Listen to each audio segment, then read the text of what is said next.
안녕하십니까, 이 박사님. 안녕하십니까. 요새 콧잔등에 주름이 2개 생긴 이 박사입니다. 왜? 아니 요새 요 양미간하고 코 사이에 주름이 2개 생겼어요. 이렇게. 근데 내가 왜 그런지 가만 생각을 해보니까 인상을 써서 그래. 늙어가고 있어? 아 졸라 급노하고 있어요. 왜? 지난 방송에서 사실관계 틀린 거 하고 요새 왜 이렇게 악플이 많아? 짜증나 죽겠어요 아주. 그래서 인상을 너무 박박 쓰다 보니까 그래서 주름이 그래서 생겼다고? 어. 그냥 씨바 쳐늙은 거야. 야 내가 살이 이런데 주름이 자연스럽게 펴지지 않겠냐? 내일 모레 40이 쳐늙어서 지금 그러는 거야. 나는 요즘 이게 하도 인상 써 여기 미간에 주름이 생기는데 뭐 밤마다 이렇게 하거든? 안 없어져. 아니 너는 날씬하니까 세로로 생기는데 난 뚱뚱하니까 가로로 생기더라. 그래? 나는 팔자주름. 지금 맨날 이걸 해도 안 돼. 아 늙어 아주 가는 거지. 환장하겠어요. 저희들 많이 늙고 있습니다 그래서 지금. 그래. 자, 일단 지난 방송 정정사항 하나 있습니다. 제네럴 셔머노 야, 미국 너 배 장난 맞습니다. 아니더라, 이 배에 평양 주민들이 불을 질러서 이게 신미양요의 원인이 됐거든요. 제가 이 배에 타고 있던 영국 개신교 선교사와 조선 사람들이 접촉했다는 말을 하려다가 제네럴 셔머노가 영국 배다 이렇게 얘기해버렸네. 아, 아까 앞뒤 빼고 중간에 이게 예. 건너뛴 거지 그냥. 예, 여러분의 넓은 양해 근데 부탁드립니다. 사실 우리 방송에 AS가 없잖아. 별로 없지? 거의 하지. 틀리지가 않으니까 씨발 다 나의 완벽한 원고로 인하여. 그리고 저기 내가 뭐 청취자 여러분들은 뭐 잘 모르겠지만 제가 얘네가 틀리면 내가 존나 개지랄한다. 근데 제일 먼저 네가 먼저 틀렸어 이 새끼야. 그렇기 때문에 잘 틀릴 일이 없는데 이번에는 뭐 실수했으니까 실수는 실수한 거고 그럼 뭐 바로 잡으면 되지 뭐. 네. 잡고. 아, 그 지난 메시아 특집 뭐 반응이 좀 엇갈렸어요. 뭐 재밌었다는 분도 있고 역시 EJ는 근현대사 임무를 해야 된다 이런 얘기도 있었어요. 아니 그거는 뭐 우리 청취자들이 그 뭐라 그랬냐면은 약하다고. 생각보다. 이 양반들이 당신들이 해봐 이 양반들아 지금 뱃돼지에 칼이 들어오는 판국인데 이거 지금 청취자들이 모르는 게 있어. 우리가 저번 주에 메시아 특집 언급했던 그 방송들이 전부 다 한 번씩 테러의 경험이 있는 단체야. 그래요. 예. 예. 그리고 그게 없어진 게 아닙니다. 지금도 다 살아있어요. 예. 걔들이 살아있기 때문에 나는 지금 정명석이한테 쌍욕을 했는데 이 새끼하고 쌍욕을 했는데 아니 이거 거의 더 이상 어떻게 알아 거기다. 아니 이 작가가 그다음에 낮에 만나 낮술을 먹는데 정말 진지하게 담배를 하면서 쭉 빨더니 야 아직 걔들이 있어. 걱정을 하더라고 지금. 내가 요새 안 하던 문단속을 한다. 나 혼자 나 독거노인이잖아. 나 요새 문단속한다. 아주 불안해 죽겠다. 에이, 사람들이 그걸 모르고 말이야. 그 정도 하면 아니 어디 하는데 어디 있어? 우리밖에 더 있어? 그럼. 전국 어디 아무데도 없어요. 아니 그리고 우리니까 할 수 있는 거야. 종교단체에서도 이제 자기들 이름 한 번씩 언급해주면 또 오히려 감사하진 않을까? 아니 근데 희한하게 그 예. 기독교에서 항의가 들어오더라. 아 왜? 그게 오히려 아니 왜? 아이 우리가 좀 뭐 비하했다고. 아니 근데 그 사람 내가 뭐 그 조용히 흉내내고. 아니 그 사람들 입장에서는 당연한 거예요. 그러니까 제가 지금 제네럴 셔머노만 얘기했는데 굉장히 많은 이제 메일도 오고 뭐 메시지도 오고 난리가 났었어요. 근데 뭐 다 제가 미리 준비했던 사실들인데 말을 안 한 이유는 다 이유가 있어요. 그러니까 신학적인 입장에서 제가 말을 할 이유가 하등이 없거든. 그 개신교 중심적으로 내가 말을 할 이유가 없거든. 객관적으로 얘기해야지. 그래서 안 한 겁니다. 그리고 리뷰 보니까 그런 것도 있더라고요. 그 지금 신학 공부하는 종교학을 공부하는 학생인데 너 저도 모른다고. 아니 근데 아니 이거는 저는 아니 그럴 수 있어. 뭐 학생이 교수한테 또 뭐 잘 모르는 거 있으면 얘기할 수도 있고 그런데 내가 웃겨가지고 우리 종교학으로 박사 받으신 이 박사한테 자 그리고 그거 말고 아 원래 이 작가가 하려고 했는데 그때 빼먹고 간 게 하나 예. 있었어. 이거 꼭 하고 싶어 했잖아. 이거.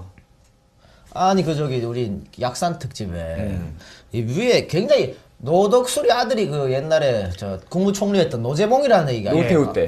굉장히 많이 올라오는데 그거 잘못된 사실입니다 여러분. 그게 맞으면 제가 그 방송에서 그걸 빼놓겠어요. 당연히 얘기했지. 그러니까 우리가 인터넷의 정보가 다 옳지만은 않다. 그치. 다 틀린 정보가 많아. 그러니까 그 이번에도 뭐지? 고현정이가 시원고등학교 졸업했다고 내가 방송에서 얘기했는데 리뷰이 아니라고. 이 작가 틀렸다고. 그게 뭐냐면 인터넷 쳐보면 그 중앙여고 나왔다고 돼 있어. 그치. 근데 중앙여고 다니다가 미스 코리아 참가 전학을 때문에 했어. 시원고로 갔다 시원고에 졸업한 거거든. 제가 틀릴 일이 있겠습니까? 여러분? 아이씨. 아니 근데 내가 뭐 좀 가벼운 얘기하면은 네. 카페 글 하나 보다가 완전 뒷목 잡은 일이 하나 있어요. 아, 뒷목을 맨날 작가야, 잡고. 너 외롭니 요새? 존나 외로워. 왜? 아니 나한테 뭔 20대 여자 글에 댓글 달지 말라고. 아니 제가 의례적으로 그 가입 환영 인사를 올리잖아요. 니들이 하도 안 하니까. 그래서 내가 그냥 또 가입 인사 있길래 반갑습니다 썼더니 이 박사 이 새끼야 20대 여자의 글엔 댓글 달지 말라고. 또 저거는 또 그 밑에다가 또 니들 잘 노는 아유. 짓이다 그러고 아유. 그거는 뭐 내가 일일이 하기는 안 하지만 그냥 그날 들어갔는데 네가 댓글을 썼길래 파는데 20대야 여자야 그래서 재미나게 쓴 거지. 그렇게 셋이 쓰니까 재미가 있어지는 거야 거기가. 근데 너 새끼 네가 계속 이런 말을 하니까 내가 이미지가 지금 족같았어. 너 왜 족같은 새끼야 왜 그래 자꾸. 어린애 좋아하고 그러다가 이쁜 애 좋아하고 그러다가 돈 많은 사람 좋아한다고 소문이 그렇게 나와서 씨발 아무도 안 접근을 안 하잖아. 야 거기서 사실이 아닌 게 하나라도 저까지 아닙니다 여러분. 그렇지 않고 내가 저번 방송 때 언급한 것처럼 한번 갔다 오시는 분들 또 누나들 빼고는 다 오케이야. 이거는 이 박사가 나를 아주 이미지를 작게 만드는 그런 거니까. 오케이. 자, 지난 방송에는 거기까지 뭘 자꾸 띵똥띵똥 하고 이거 어디야 이거. 모르겠는데요. 사람 왔다 갔다. 자, 한 주간 시사 소식 얘기해 봅시다. 요새 전쟁 분위기가 막 조선일보에 있어. 겁나 죽겠어. 우리 저 조선일보에서는 사람들한테 막 뭐라 그러더라고. 저기 뭐지? 뭐. 그 사재기 안 한다고. 아, 왜 사재기를 안 해? 뭐 이러면서. 하려는 거야 그러면? 요새 사재기 하는 거 있어요. 담배. 그럼 가격 올랐다고. 그러니까 사람들이 지금 전쟁에 별로 관심이 없나 봐. 어떤 사람이 얘기를 한 게 태풍의 눈이다 한반도는. 태풍의 눈은 고요하지 않느냐. 주변은 난리 났지만 태풍의 눈은 고요한 법이다. 지금 한반도 남한은 태풍의 눈이다. 그리고 북풍 혹은 전쟁에 관한 것도 너무 많이 써먹으면 예. 사람들이 익숙해져 이게. 식상해. 아이고 시켜요. 저 북조선 갓나 새끼들도 웃긴 새끼들이야. 아이 개새끼들이지 저도 그거. 못하면서 씨발 뭐 협박은 존나게 하고 있어요. 씨발 미국은 존나 무서워서 미국한테 개긴다고 척도 맨날 없죠. 그리고 아유, 미국 이제 저기 요번에 그 훈련 끝나고 봐라 뭐 하나 국지도발 나올지도 모른다. 우리나라만 맨날 만만하잖아. 개 족같은 새끼들. 전쟁 여러분 안 일어납니다. 뭘 자기가 갖고 있는 사람들은 이거 놓칠까봐 두려워서 못해. 김정은이가 할 수 있을 것 같아? 아니 못하고. 그리고 전쟁이 진짜 나면은 삼성이랑 뭐 지금 높으신 분들은 한국에 없어요. 이렇게 생각하시면 돼요. 우리나라에 지금 존재하고 있는 우리나라에 있는 미군인 국적이 미국인 사람들. 그치. 그 사람들이 떠나그 씨발 그때 사재기 하면 돼. 그렇지. 그때는 위험한 순간이고 이전에는 뭐 전쟁이 일어나지 않습니다. 오케이. 걱정하실 필요 없어요. 그래서 아니, 뭐 그런데 이제 뭐 또 한반도도 냉전 분위기 이제 역사의 시계를 거꾸로 돌리듯이 뭐 또 하나 시계 거꾸로 돌아가는 듯한 이런 뉴스가 하나 있네. 뭐 그 스커트 단속한다며? 근데 그거는 그 이제 언론에서 이제 가공을 좀 한 것도 있긴 하지만 뭐 이런 의미지. 그러니까는 뭐 원래는 그 바바리맨 네. 뭐 처벌 규정 뭐 안 하고 뭐 이런 건데 분위기상 이게 또 여기서 이쯤 나오니까 싫은 거지. 아니 저따 말도 안 되는 법률이고. 과거에 돌아간 거 같고. 야 이거 보고서는 역시 재개발나랑 우리 낸시랭 그리고 이효리 네. 얼마나 쿨하게 넘겨 그거를. 나 잡아봐. 그렇지. 이쁘더라. 그럼 여름에 우리 같은 사람 어떻게 살라고? 밖에 나가고 전철 타는 재미가 뭔데? 그러니까 지랄이야, 강남역 한가운데서 파스쿠치 같은 데서 커피 한 잔 마시면서 밖에 구경하는 이유가 뭔데 그럼. 우리가? 요즘 얼마나 좋아 검스의 향연. 야이 새끼야. 아유. 개인적으로 뭘 좋아하나? 나? 맨살이 좋나 검스가 좋나? 나 벤살. 아이씨. 방송의 수준을 자꾸 떨어뜨리지 말고. 우리 수준은 원래 이래. 사람들이 말이죠. 우리를 되게 수준을 높게 보더라고. 그렇지.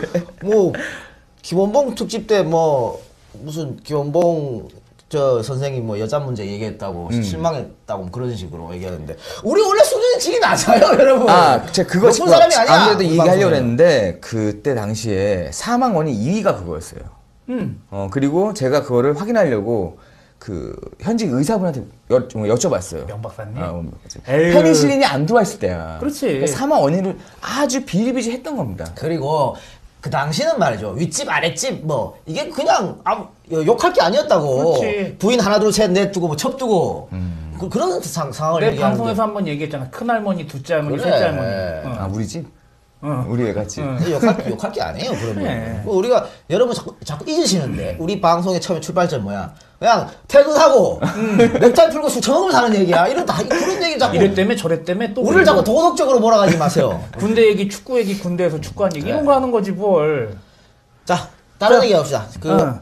안철수 씨가 오늘 또 하나 뭐 터뜨렸더라. 아이고야. 뭐 정부 조직법 한쪽안 수용을 한 다음에 1년 후에 문제가 있으면은 고치도록 하자. 꿈꾸는 얘기죠. 문제 생겨도 도덕적이야. 여당 쪽에서 우리 문제 없는데? 그러면 그렇지. 문제 없어지는 그럼 어떻게 거잖아. 하려 그래? 새누리당을 너무 믿는 거 아니야? 이거 전 방송통신위원장 최시중 씨가 말이야. 국회에서 막 축 나오고 그랬어. 언론을 장악하라 그런 거 아니야? 그러니까. 그렇지. 나는 그런 삶을 살아오지 않았습니다. 절대 그런 적 없다고. 지금 가서 김재철이한테 물어봐. 너 언론 장악하는 거 아니야? 그럼 절대 아니라 그러지. 그치. 자기는 정말 그 민주 방송을 위해서 노력한다 그러지. 아유, 안녕하십니까 최시중입니다. 그런 것도 연습하냐? 이거는 말이 안 너무 정치는 죽고 안 죽고의 그런 싸움인데 너무 이거를 조금 뭐 표현이 적합할지 모르겠지만 순진 그런 거죠. 좀 가서 부딪혀보고 깨져보고 해야 돼. 아니 근데 뭐 이번에 뭐 나오기로 하셨으니까 전입 신고하셨다 그래. 아이고야. 당선되기를 바랍니다. 개인적으로 당선되기를 바라고 꼭 되셔가지고 뭐 새로운 정치 하는데 새로운 정치를 한번 보고 싶네요. 이준석이랑 박빙으로 나와요. 어디서는 또 말 같지도 아니 않습니까? 근데 뭐 이준석이한테 지금 쪽팔린 거고. 그렇지. 그러니까 뭐 쪽팔린 정도가 아니라 이건 타격이 클 것 같은데. 그러니까 이겨가지고 내가 봤을 때 홍정욱이가 나오면 질 수도 있어. 그렇지. 근데 홍정욱이는 나올지는 않고 걔는 다른 걸 노리고 있기 때문에 나오진 않을 거고 이준석이가 나오면 뭐 이겨야 되지 뭐.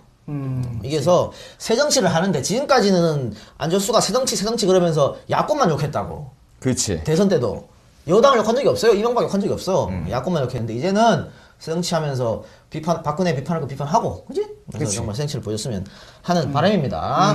우리가 뭐 자꾸 이상하게 노빠 방송이 돼가지고 아니라 그러는데 자꾸 노빠 방송하는데 오늘 우리 몽양 특집을 할 건데 몽양 특집 그 몽양과 또 약산과 우리의 공통점이 하나 있어. 몽양하고 약산은 자기들은 공산당이 아니라고 빨갱이가 아니라고 근데 사람들이 다 빨갱이 했잖아. 자, 청취자 여러분, 노빠 한 명밖에 없습니다. 우리도 노빠가 아니라고 맞다고 해야 돼. 씨발. 에이 노빠 할게. 적가고 더러워서 노빠 한다. 씨발. 노빠 한다. 내 좀 가르쳐줘. 노빠를 어떻게 하면 노빠다. 내가 뭘 알아? 노빠를 가르쳐주지. 이래서 안 되는 거지. 밖에 계신 분이 노빠야. 아 진짜. 가르쳐줄게. 자 알았습니다. 그러면 시간 얼마 안 했네. 자 그럼 본격적 방송 합시다. 오늘은 빨리 끝내가지고 2시간 안쪽으로 끝내지 뭐. 얼마 되지도 않아. 오늘은 원고도 얼마 안 15시간밖에 안 되고. 자 31번째 시간이 이제 이 본격적 방송 들어가겠습니다. 자 오늘 연영 특집 하는데 세장은 영훈 형 하면 생각나는 게 뭔가? 영훈 형은 일단은 소설 같은 인물이었죠. 그리고 실제로도 소설로도 한 2번 다뤄졌습니다. 그래? 2006년도에는 영국 사람이 정확히 기억이 안 나는데 외국 사람이 여운 형을 모티브로 해서 추리소설 같이 썼어. 워낙 그 스토리 좋잖아. 그리고 우리 그 유명한 책 있죠. 그 태백산맥. 네. 그 태백산맥의 배경이 되는 그 역사적인 그 시점이 바로 이 여운 형, 김구 이런 해방 직후 이때 배경으로 같이 돼 있습니다. 그리고 결정적인 건 역사책에서 안 가르친다는 거. 그래서 지금 이게 바로 지금의 교육의 모습인 거고 우리가 찾아야 될 그럴 인물이다. 역사책뿐만 아니고 뭐 언론이고 뭐고 여운 형은 달아주지 않으니까. 그러니까 해방 이후 우리가 몇 년 지났지? 60년 지났나? 60년 60년 됐네. 70년 가까이 됐네요. 그래? 45 더하기 70. 그래? 2015년이니까. 오케이. 한 70년 가게 됐는데 그동안 10년 동안 거의 여운 형은 잊혀진. 왜냐면은 빨갱이니까. 약산하고 마찬가지죠. 그래서 잊혀진 사람이 됐는데 여운 형의 재평가를 해야 된다. 말만 하고 한 번도 이루어진 적이 없어요. 약산도 마찬가지고. 그렇죠. 그래서 우리가 약산도 했고 또 여운 형도 아무도 안 하니까 우리가 하는 거. 자, 이 박사. 저는 여운형 하면 내가 생각나요. 개소리야. 뭐? 순수해 사람이. 목표를 위해서는 어떤 것이든 다 가능하다. 그리고 그 사람의 순수성을 중요하게 생각하고 나랑 정치적인 입장이 다르더라도 순수한 공통의 목표에 대한 순수한 마음이 있다면은 받아들일 수 있다. 나랑 비슷하지 않나? 그거는 이 새끼야. 저 되게 순진해요. 예. 그 요즘하면 생각나는 게 내 생각은 그게 다야? 아, 이 새끼 진짜.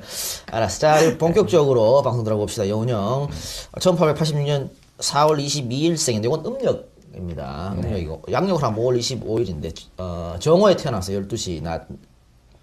경기도 양평군 양서면 신원님 묘곡 아버지 여정현 어머니 경주이신데 우리 종씨네. 우리 종씨야. 그래? 우리 종씨인데 여기는 이 어머니는 저기 이항복이 직계거든. 그러니까 백사공파. 넌 무슨 파냐? 나 상서공파. 우리 똑같은 집안이고. 종우는 나에게 있어 할아버지 뻘이지. 야, 뭐 삐처리해라. 왜? 아 이름 나왔다고? 그래 이 새끼야. 알았어. 괜찮아 이 새끼. 앞으로 어떻게 하려 그래? 그래. 그러면은 계속 숨길래? 얼굴도 다 나오는데. 아유 씨. 오성대감 왜 백사공파냐면 오성대감의 그 호가 백사야. 그렇지. 이거지 옛날에 주먹. 내 주먹이 이거 그렇지. 오성가 하는 거야? 저기 뭐라 그러지? 그 미다지문에 이 주먹이 누구 퍽집- 주먹이요? 감나무인가 뭐 그래. 나무 넘어와가지고 어릴 그 때 얘기. 유인전에 예. 그게 이제 경주시 양복 오성대감 11대 손녀고요. 그래서 그 이항복의 손녀답게 기질이 대장부였다. 네. 어머니가? 어머니가. 그런데 또 아버지는 또 양반가문 출신이잖아. 그렇죠. 그러니까 씨발 존나 싸웠다면서요. 둘이서 존나 싸웠대요. 그래갖고 그 여운형이 이 자기의 뭐라 그래 이거 참을성.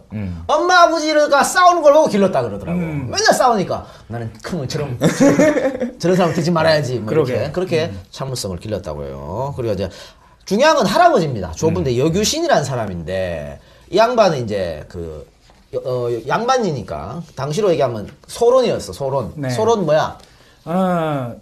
예전에 그 동인서인에서 있었잖아요. 당파의 시작. 뭐 동인, 서인, 남인, 뭐 소론, 노론 뭐 존나 많잖아. 아, 뭐 또 어떤 조선으로 사람은 들어가는 거야? 붕당이라고 하고 어떤 사람은 당쟁이라고 하는 동인 서인이 첫 시작인데 서인에서 분파된 붕당입니다. 그 반대파가 노론이죠. 그래서 동인에서 남인과 북인이 분파되고 서인에서 노론과 소론이 분파가 되는 거예요. 조선 숙종 때 서인이 남인을 누르고 정권을 잡게 되는데 남인에 대한 처벌을 논의하는 과정에서 세게 처벌하자 그런 파가 노론. 유명한 사람이 송시알. 우왕? 그리고 좀 온건하게 하자 그랬던 사람이 소론입니다. 그런데 숙종하고 경종 그리고 영조 지나면서 노론이 경종의 이복 동생인 연인군 편을 들고 소론이 경종 편을 들었어요. 그런데 경종이 일찍 즉위하고 바로 요절하잖아. 그래서 노론 세상에 오게 되고 소론은 권력의 밖으로 밀려나게 됩니다. 한 말 같겠네 다. 그렇죠. 어쨌든 이 할아버지는 소론이었다. 한학과 수리하게 밝았다 그러고. 그리고 저 한 가지 빼먹은 게 노론하면 송시열이 유명하지만 소론하면 유명한 게 강화학파라고 지금까지도 굉장히 많이 성리학 쪽에서 연구가 되고 있는 그 소장이라고 해야 되나? 굉장히 좀 중요한 학파 중 하나입니다. 그 메인스트림은 아닌데 성리학 메인스트림은 아닌데 학계에서는 굉장히 중요하게 생각하고 있는. 아우, 너 조선시대 다른 거예요, 한학과 수리에 다른 거. 밝았다는 얘기가 그거랑 연결이 가능하겠죠. 알았어. 그리고 중국 사정에도 정통했다 그러는데 그래서 이 양반이 북벌을 주장합니다. 아이고. 청나라를 진짜. 그래가지고 귀양 가게 되지. 귀양 가가지고 근데 나중에는 동학에 몸을 바쳤다 그래요. 그래서 동학 교주가 누구지? 최재우 이대. 이대는 최시형. 최시형하고 친분관계 있었다 그래요. 근데 그러니까 몽양은 이런 할아버지에게 많은 가르침을 받았다 그래. 그래서 여운형의 호가 몽양이잖아. 이것도 그치. 할아버지가 지어줬다. 그러니까 어릴 때 아호가 커서 이제 자신의 호가 됐는데, 그러니까 몽양의 할아버지가 자신이 며느리지. 몽양의 엄마가 임신 중에 해를 안았다 그래. 태몽을 꾼 걸 보고, 그러니까 해를 꿈꾼다. 꿈몽자의 해양자. 태양 양자라서 몽양으로 지어줬다 그럽니다. 1900년에 그 집안 어른 여병현이라고 있어. 여병현이 배제학당에서 선생질을 했어요. 선생질을 했는데 그래서 그 몽양이 그 집안 어른을 따라가지고 배제학당에 갔어. 당시 이제 아펜젤러 우리 이승만 특집도 나왔지. 네. 아펜젤러가 살던 집 뭐 배제학당 보니까 눈이 떠지는 거야. 아. 나는 씨발 맨 서당에서 일하라고 어머 이래서 배제학당 입학할 나는 우물한 개구리였구나. 그렇지. 그래서 배제학당 입학해달라고 쪼릅니다. 아버지한테. 아버지는 반대했는데 결국은 고집을 못 꺾어서 배제학당에 이제 입학을 하게 되죠.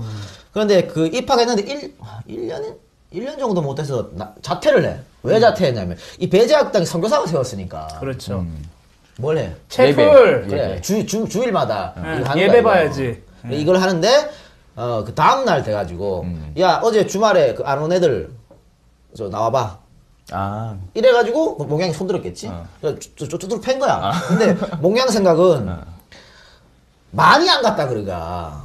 어제 일요일날 안 간 애들이 존나 많아. 우리 3명 다 안 갔어. 근데 손들어봐 하는데 니들은 가만히 있고 씨발 나만 솔직히 손든 거야. 그러니까 몽양 생각에 나는 솔직하게 했는데 맞는 건 나밖에 없잖아.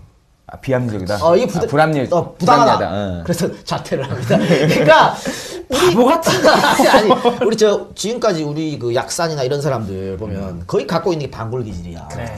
DJ도 그렇고 이 방골 기질이 사람들 다 이렇게 만들었다니까.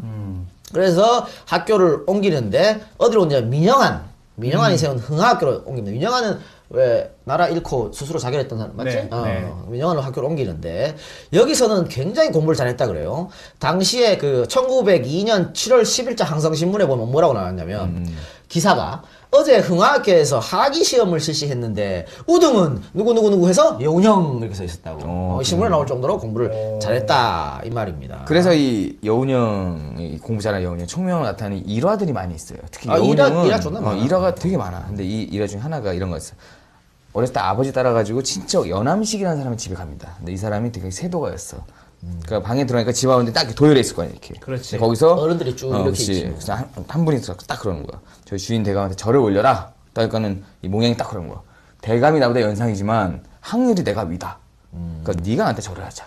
아 그렇게 안 하고 저기 서로 비긴 걸로 하자. 쌤쌤이로 하자. 쌤쌤이로 하고 이때 나이가 이런 말을 할 수 있을 때 나이가 15살이야. 오, 그러니까 15살짜리가 그때 당시 세도가 앞에다가 너 그렇지. 나보다 학년 낮으니까 우리 쌤쌤이라고 나 절 안 할게 이렇게 한 거네. 그렇지. 오이구야. 이거 말고 또 이제 형제 그 밑에 동생이 있어요. 여운형하고 그 여운홍. 근데 둘이 운동을 되게 좋아했어요. 뭐 태견, 유도, 철봉 이런 못한 게 없었는데 어느 날 이 운봉이 흥분해서 그런 얘기를 한 거야. 사람이 세상에 났다가 만약 유방백세. 유방백세 뭐야? 남길 유자에 꽃다울 빵자에 백백자에 뜻만 얘기해 이 새끼야. 이름을 백세에 남긴다 그런 뜻이에요. 꽃다운 이름을 백세에 남긴다. 그렇지. 근데 이걸 못하면 유치만년. 이거는 나쁜 이름을 오랫동안 남기니까 그러니까 좋은 걸 못하면 나쁜 거라도 해야 된다.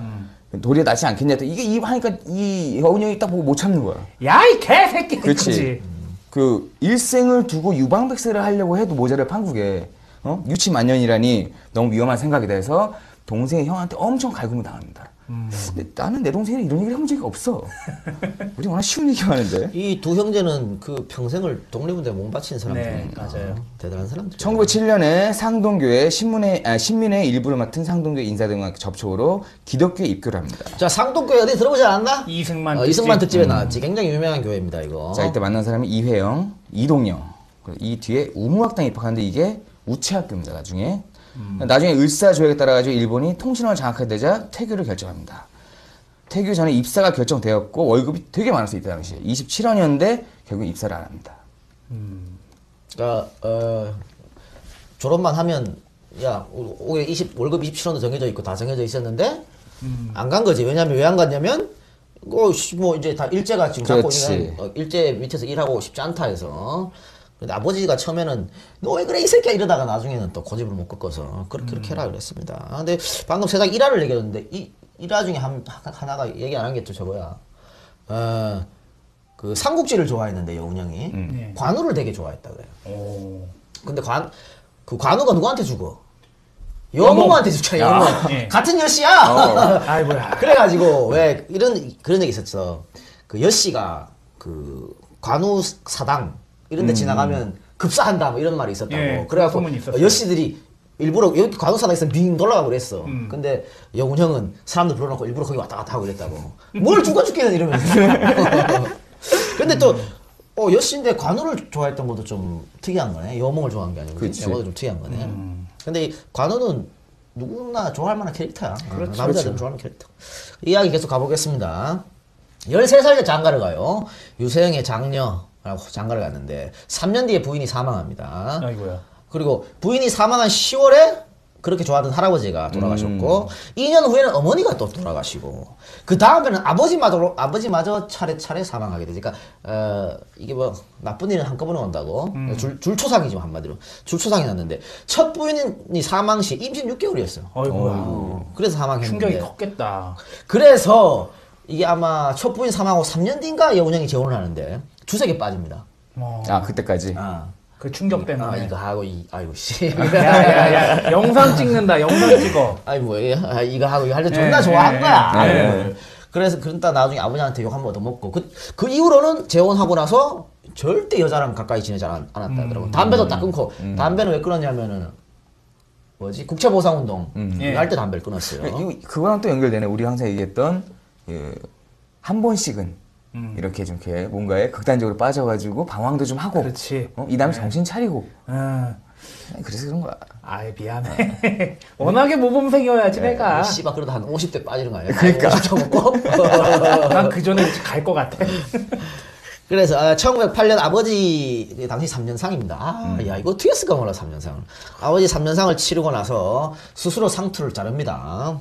상투를 자르고 집안 대대로 모셔왔던 신주를 땅에 묻고 종들을 불러놓고 노비문서를 불태우면서 종들을 풀어주게 되지. 그러니까 이제 완전히 시식사사에 물들어서 그렇죠. 과거를 버리는. 양반임을 포기하는. 그렇지. 양반임을 포기한 동시에 이게 되게 중요한 게 나중에 뭐 얘기 나오겠지만 굉장히 그런 봉건적인 것을 깨기 위해서 스스로가 노력을 많이 했고 그런 것들을 좀 거부하는 그런 인종의 몸짓이었다고 좀 보거든요. 뭐 그래서 뭐 신주에 대해서 좀 말씀을 드리면은 죽은 사람 신의를 모시는 나무패죠. 그러니까 가래라는 책을 보면은 상례에서 시신을 매장한 다음에 나무로 만든 그런 조그만 집 모양으로 만드는 건데 여기에 홀령이 깃든다고 그래요. 그래서 4대 손이 모두 사망할 때까지 요 신주를 양반집에서는 사당에 모셔놓죠. 그리고 나중에 4대까지 다 죽으면 그걸 땅에 묻습니다. 근데 이 신주가 얼마나 중요한 의미를 가지냐면은 그 천주교가 굉장히 박해를 크게 받았잖아요. 그 천주교 박해의 시작이 천주교를 믿는 사람이 신주를 불태워버리는 사건이 생깁니다. 그러니까 지금 생각하면 신주 불태우는 거면 어떻게 하면 별거 아니잖아. 근데 그때 당시로서는 굉장히 불경하고 불효불충의 죄를 지었다고 판단을 해서 그 사람을 아마 굉장히 무거운 벌을 줬을 겁니다. 신주, 야, 뭐 그런 걸 신주 딴지 모시더니 신주 딴지가 이 신주인가? 아마 그럴 거예요. 알겠습니다. 근데 저 노비들 문서를 불태웠다 그랬는데 그 여운형은 어렸을 때부터 그 노비에 대한 뭐라 그럴까 좀 가엽고 또 노비가 이렇게 차별받는 부당함에 대해서 상당히 안 좋게 생각했다 그래. 그러니까 그 일화가 있어 여기도 아버지 여정현이 어느 날 그 몽양이 그 얼굴에 상처가 생겨서 왔다 그래. 그래서 너 왜 그러냐니까 이웃집 앵두나무에 긁혔다 그러더라고. 그러니까 아버지가 도끼자루를 들고 이웃집에 가고 그걸 잘라버렸어. 아 그러니까 여운형 집은 양반집이고 그 평범한 상민의 집에 상민집이죠. 앵두나무에 긁혔다고 이 씨발 앵두나무 족 같은 거 확 잘라버린 거네. 그러니까 원래 여운형 위로 형들이 있었거든. 근데 일찍 다 죽습니다. 네. 그러니까 몽양이 장남이란 말이야. 그러니까 우리 장남 얼굴에 이 개씨발 어디 집이야? 이래갖고 그냥 나무를 그냥 싹둑. 어유 금지옥염 내 아들인데. 그러니까 여운형이 아니 이게 그럴 일인가 이게? 그리고 그 당하는 그 상민 입장에서는 이런 족 같은 경우가 아니 여름에 내 간식인데 저게 날라가니. 이게 굉장히 그래서 부당하게 생각했다 그래. 이런 것도 있었고 그 여운형의 농담을 건 조그마한 기어부니까 농담을 거는 종이 있었다 그래. 그런 종을 아버지가 어디다 대고 상놈 새끼가 뭐 농담을 걸어. 도련님 뭐 저거 농담 따먹. 야이 개새끼야 그 싸대기 바로 달린 거네. 그런 적도 있었고 또 여운형 집이 그렇게 잘 사는 집은 아니어서 어느 날 보리밥을 먹고 있었는데 종이 쌀밥을 먹는 그래가지고 여종이 자기는 쌀밥 먹는데 몽양이 어린애가 보리밥 먹으면 불쌍해가지고 아유 도련님 저희 집 와서 쌀밥 좀 드세요. 그리고 쌀밥 먹었다가 이제 아버지가 이 미친년이 어디야 야이씨 아니야 이런 거를 보고 몽양이 아니 이게 뭐야 이거 씨발 이게 아니 나 좋게 해준 사람들을 왜 이렇게 두들겨 패지? 아니 신문제도 어릴 때 이게 쌓였던 거야. 부당하다 잘못됐다. 봉건적 신분제도의 문제점을 그때부터 몸으로 느꼈네. 그래서 예, 다 불태웠다. 예. 이런 얘기도 있고, 그, 농민들, 상민들 상당히 어렸을 때 생각해줬다 그래. 그리고 또 어울리는 거 좋아하고, 네. 그, 같이 그냥, 농민들 농사 짓고 있으면 같이 가갖고 더러운 거기다 그냥 보리밥 먹고, 뭐 반찬이 있어, 뭐가 있어. 그렇죠. 그냥 크게 앉아서 같이 먹고 좋아했다 그러더라고. 그래서, 그래서 이런 걸 할 수 있었다 그래. 근데, 이렇게 노비 문서 불태우니까, 어떻게 됐겠어? 난리 났지, 뭐, 양반들이. 그렇죠. 항의하러 막 오고 뭐 이랬는데, 그때, 뭐, 그랬다 그래. 아니 미국은 씨바 뭐 벌써 그 노비 해방을 우리보다 훨씬 했다 이런 얘기도 하고 막 그랬다. 그 해방이 100년 거의 100년 전에 일어났는데 200년 전에 일어났는데 그런 얘기를 막 하고 그랬다 그래요. 그래서 노비 문서를 불태우고 자기는 이제 1910년에 강릉으로 가서 초당우숙이라는 데가 있어. 네. 거기서 또 선생질을 합니다. 선생질을 하는데 학교가 문을 닫아. 왜 문을 닫냐면 연어 사용 문제 때문에 이제 문을 닫게 되거든. 그러니까 그 단기 우리나라는 왜 단기 4,300 지금 쓰는 거 단기를 쓰려고 이 학교에선 단기를 쓰려고 아니 했는데 이제 단기를 쓰고 있었어. 계속. 단기를 쓰고 있었는데 일본이 이제 나라를 저기 강제로 쳐먹으니까 야 일본식 서기 쓰든지 일본역 쓰든지 그렇게 아니, 그래가지고 일본역을 쓰라 그랬지. 메이지 몇 년, 뭐 이렇게. 메이지 몇 년. 일본역을 쓰라 그랬는데, 이거, 이 학교에서는 계속, 싫다! 이래가지고 학교 그렇지. 문을 닫아버렸습니다. 닫고, 1914년에, 우리 약산 특집에 나왔죠? 남경에 있는 금릉대학, 영문과 영문과 입학한데, 자, 중국어로 해봐. 찔릉 따쉐. 아 근데 한 가지 참고하실 게 지금 일본 가셔서 책 같은 거 보셔도 뒤에 보시면 소화 몇 년 뭐 그렇게 써 있거든요. 지금도 써! 예. 여기서 말하는 일본역이란 거 그거 말씀드립니다. 예, 참조하시고요. 지금은 해세인가? 해세인가 그럴까요? 예.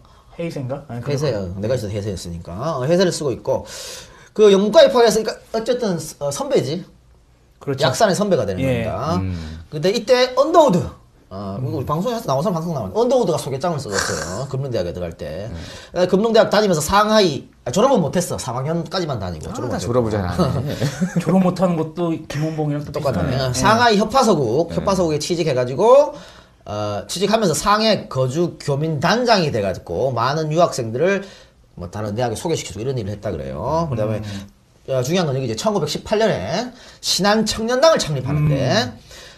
신한청년당을 왜 창립했냐면, 우리, 역시, 이승만 특집에 나왔는 거지. 파리 강화회의에 김규식을, 그렇죠.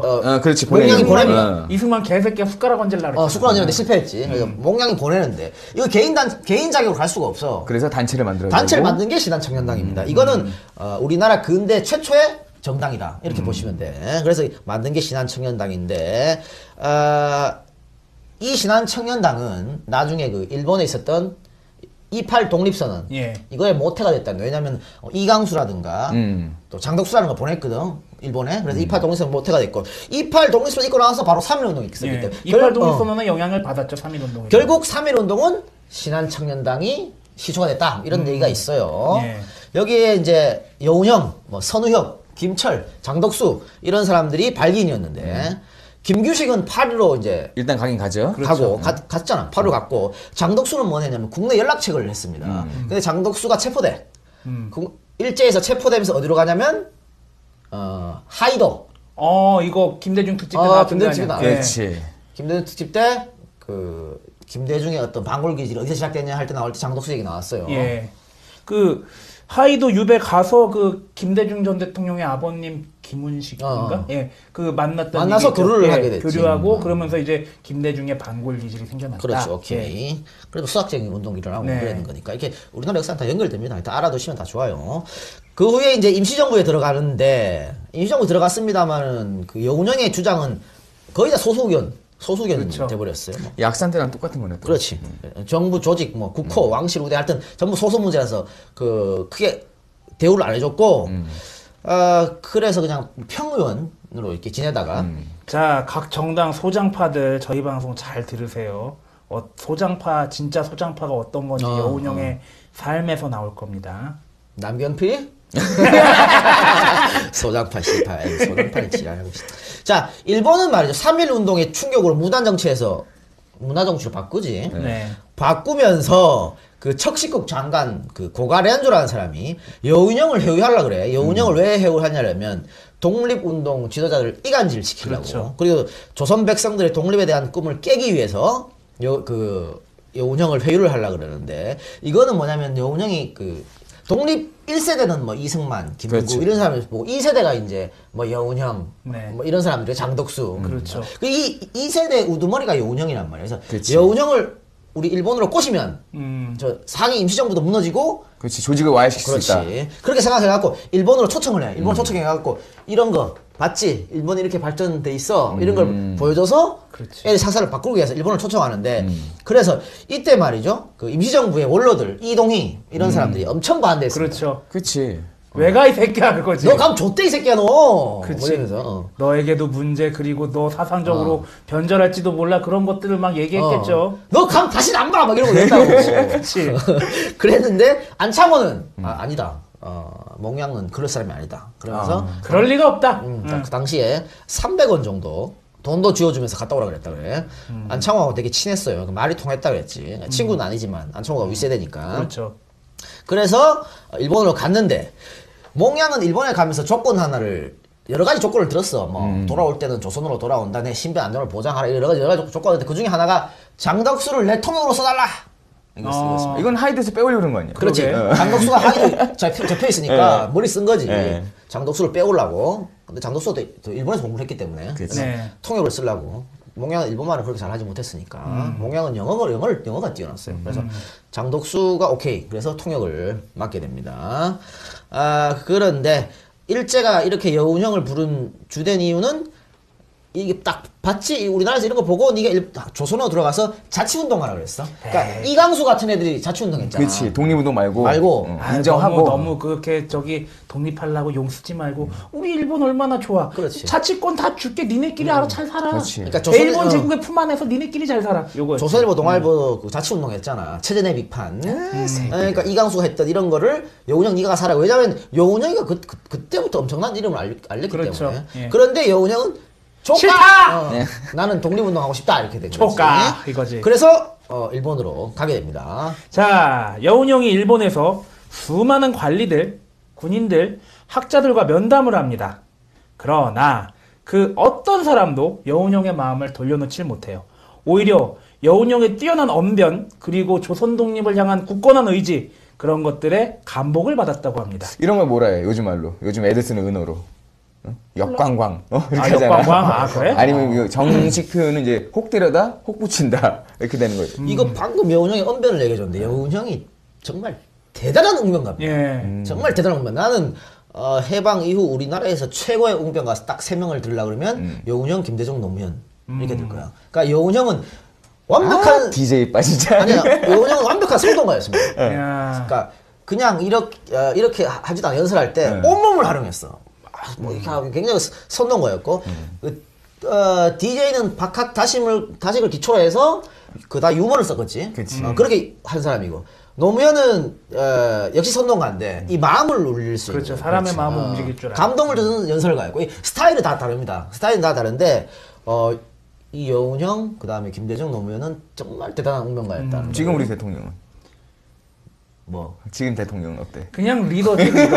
RAD. 야, 지금 우리 대통령께서는 여기 있는 것도 못 읽는데 앞에 프롬프트가 이게 있는데도 그걸 못 읽어가지고 웅변이 어딨어 웅변이. 작 같은 소리를 하고 있어. 씨. 뭐 얘기 계속 들어가서 이러한 여운형의 인간됨과 언변 그리고 뭐 그런 독립에 대한 의지에 감동을 받은 사람들의 사례가 몇 개 있습니다. 뭐 예를 들어서 앞에서 언급한 고가 같은 경우에는 여운형이 일본을 떠났대. 여운형 반자이! 반자이! 이거 외쳤대. 그러면서 고가가 이렇게 얘기했다고 합니다. 내가 만일 조선에 태어났으면 나도 그대와 같이 했을 것이다. 총독부에 불을 질렀을 것이다. 내 계획이 성공되지 않았다는 점에서 그대에게 가장 깊은 경의를 표한다. 내 계획이 성공되지 못했다는 건 그러니까 내가 너를 꼬시려고 그렇지. 했는데 못했다 이거지. 못 꼬셨어 씨발 너 인정 이거지. 아니 갈 때 방금처럼 여운형 만세를 불렀는데 뭐. 그리고 그 스포츠 메이커가 아니라 미즈노 정무총감. 미주노는 없냐? 아식스맨이 다시 해봐. 인꼬로 뭐가 있잖아. 아니마사나 인꼬로 부는 사람. 그랬냐? 야 미주노는 없나? 노래? 스포츠 세계의 모든 것 미즈노. 어때? 그래? 맞아. 알았어. 음. 그 미준호가 뭐 어쩌라고? 미준호 정무총감을 만날 자리가 있었어요. 근데 미준호 정무총감을 그 보는 자리에서 딱 보자마자 강호규 동지의 폭탄이 얼마나 무서웠지? 이렇게 딱 기선제압을 한 거야. 그러니까 강우기 열사가 폭탄을 던진 적이 있었는데 그렇죠. 거기 미준호 정무총감이 있었지. 그러니까 만나자마자 그걸 확인시키는 거야. 야, 너 씨발 강우기 열사한테 줬댔지? 폭탄 맞았다며? 씨발 폭탄 맞았다며? 이거지. 배짱 하나는 또 줘. 그렇지. 아유, 대단한 사람이야. 그러니까 미준호 씨발 뭐야 그러면서 아니 너 그대는 조선을 독립시킬 자신이 있어? 이렇게 물어보죠. 그러니까 몽양이 또 야, 뭐 폭탄 맞은 주제에 야, 우리나라 조선민들이 얼마나 이런 마음을 가지고 있는지 알았는데 조선을 통치할 자신은 있니? 이렇게 얘기한 거지. 이게 똑같이 되묻는 거죠. 그대는 조선을 독립시킬 자신이 있는가? 이러니까. 그러면 그대는 조선을 통치할 자신이 있는가? 이렇게. 그러니까 이게 생각하고 나오는 게 아니거든. 딱 치면 바로 여기서 머리에서 그렇지. 바로 입으로 톡 나오는 거야. 이렇게 해서 말 잘하는 사람들은 이런 거거든. 바로 툭툭툭 튀어나와야 돼. 그래서 우리의 스포츠 세계의 모든 것 미준호가 할 말이 없었다고 합니다. 미준호 씨께서 할 말이 없었다. 그럼 자 강우규 열사 좀 잠깐 소개해주고 갑시다. 잠깐 보고 갑시다. 자, 강구 의사는 1855년 음력 6월 1일 날 그 평안남도 덕천 출생이고요. 1855년이었기 때문에 나이가 꽤 많으신 거예요. 예, 이거. 꽤 많은 겁니다. 이분 어렸을 때 기록은 거의 없고 한의사 같은 거 하셨다고 하더라고요. 이분이 항일운동하면서 유일하게 활동했던 단체가 하나 있습니다. 이름이 노인동맹단이야. 이름 멋지지? 어버이연합 같은 건 차원이 다른 겁니다, 이거는. 보이나? 야, 갖다 댈 때 갖다 대라 이 새끼야. 에이. 이 노인동맹단은 1919년 3.1절 운동 이후에 블라디보스토크 신안촌 김치보이 집에서 결성된 노인 중심의 항일 투쟁 단체입니다. 주로 이제 연해주하고 중국의 동북지방에 지부를 두었고요. 이 강구 열사는 요하연 지부의 지부장 총책을 맡았어요, 이분이. 그럼 뭐 일제시대 때 막 이런 노인들도 힘을 합쳐서 항일 투쟁했는데. 그러니까 학생들부터 그러니까 10대 학생들부터 60이 넘으신 어르신들 그리고 여자들까지 전부 총집결해서 독립운동을 한 거네. 그런데 말이죠. 요즘 젊은 새끼들은 일베라 쳐하고. 아이고 씨파 진짜 짜증나게. 자, 이 노인동맹단의 가입 연령은 그 46세부터 70세까지야. 야, 우리도 얼마 안 남았어. 얼마 안 남았어. 목표는 가서 후고는데. 씨. 주름이 들어가. 목표가 진짜 전 짠했어요. 독립운동을 하는 청년들을 돕는 거. 이건 뭐냐면 어버이연합 이런 정신 찾아야 돼. 왜냐면 권위와 어른에 대한 존경은 서로가 만드는 거예요. 그렇죠. 앞에서 끌어주고 뒤에서 밀고 하는 거지. 그렇죠. 무조건 강요하는 게 아닙니다. 아까 얘기했던 그 폭탄 테러 얘기 잠깐 좀 해보겠습니다. 1919년 8월 조선에 새 총독이 부임할 것이라는 얘기가 나오고요. 좀 이따가 일본은 그 전 있었던 총독 하세가와의 후임으로 사이토 마코토를 조선 총독으로 임명을 합니다. 그래서 이때 신임 총독과 9월 2일 날 사이토 일행을 태운 열차가 오후 5시에 남대문 쪽에 도착하게 되겠습니다. 그럼 어떻게 해? 아침부터 군대하고 경찰이 그 일대를 싹 다 뒤집니다. 그렇지. 싹 다 뒤져가지고 또 병력도 세워놓고 폭탄 검사 다 하죠. 환영시켜야지 또. 그렇지. 5시에 도착하죠. 이제 사이트 총독이 도착해서 거기 나와 있는 이제 그 환영객들 인사 나누고 있는데 이때 총독 내외에는 마차 뒷좌석에 앉아 있었고 앞에는 비서관이 앉아 있었어. 근데 마차가 출발했는데 남대문 인근 광장에서 검은 물체가 날라옵니다.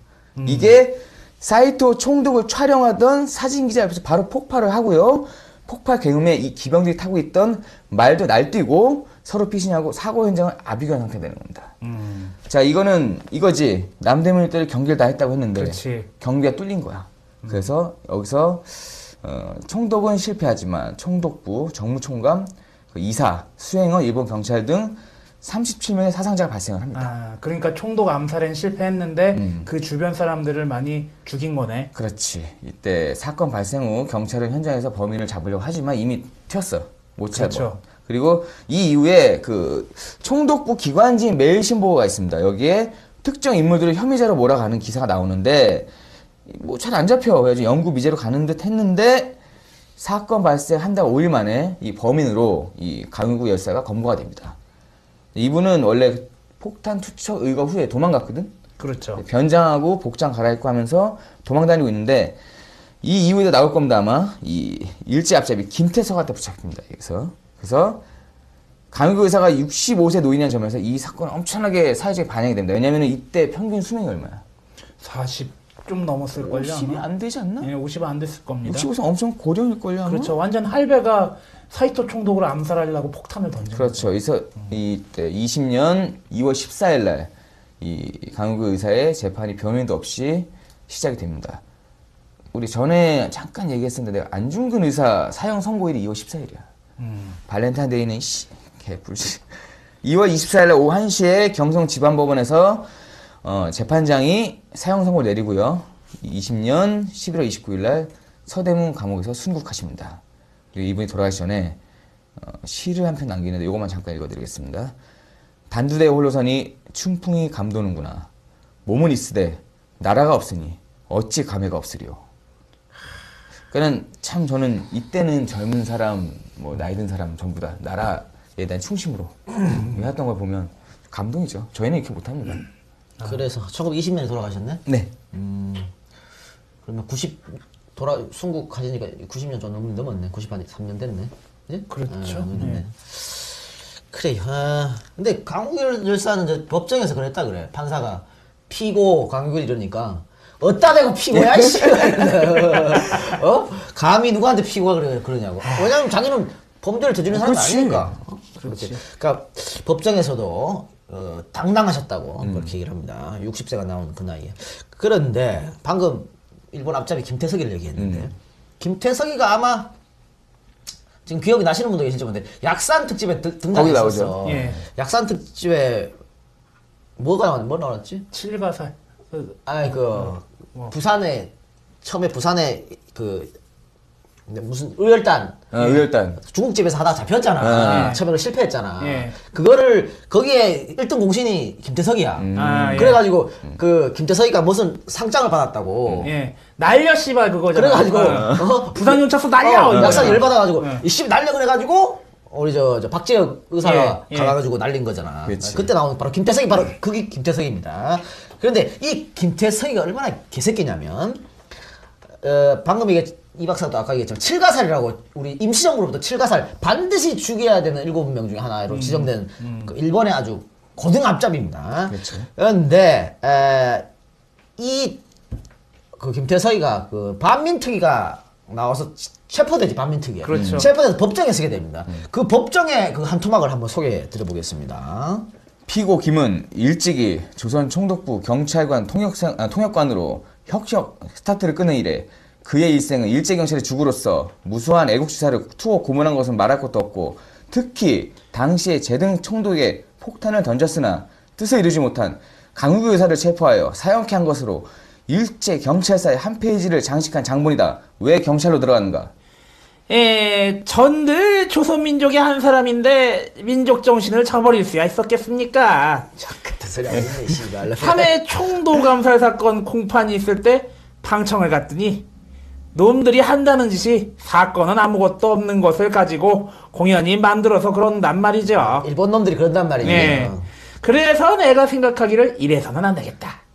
경찰로 들어가서 흑백을 가려야겠다는 비장한 생각으로다가 오케이, 알겠어. 그러니까 일본 새끼들 너무한데 나라도 일본 경찰이 돼가지고 우리 조선인을 보호해야지 이런 생각이 뭐 생각나네. 내가 트로이의 목마가 돼서 뭐 한나라당에 들어가서 뭐 어쩌게 호랑이 잡으면 호랑이 굴에 들어가야지. 자, 그러니까 판사가 그 뒤 경무총관부 소속의 고등경찰과에 근무했다는데 대단한 영전이 아닌가? 거기서 한 일은 무엇인가? 그저 한 꼬스까이 노릇밖에 더 한 게 있겠습니까? 꼬스카이는 쫄병이란 뜻이고. 그놈들이 어디 조선 사람을 신용하나요? 어림도 없으니까. 3.1운동 때 활동을 많이 했다던데. 원체 만세 사건이라는 것이 범위가 넓어서요. 저의 집에서도 만세를 불렀는데 뭘 만세를 불러 이 개새끼가. 어디 활동이고 무엇이고 할 여지가 있었겠습니까? 요 말이 끝나고 진짜 법정에서 복수가 들어갔다. 지우 참여운동 했다라니까.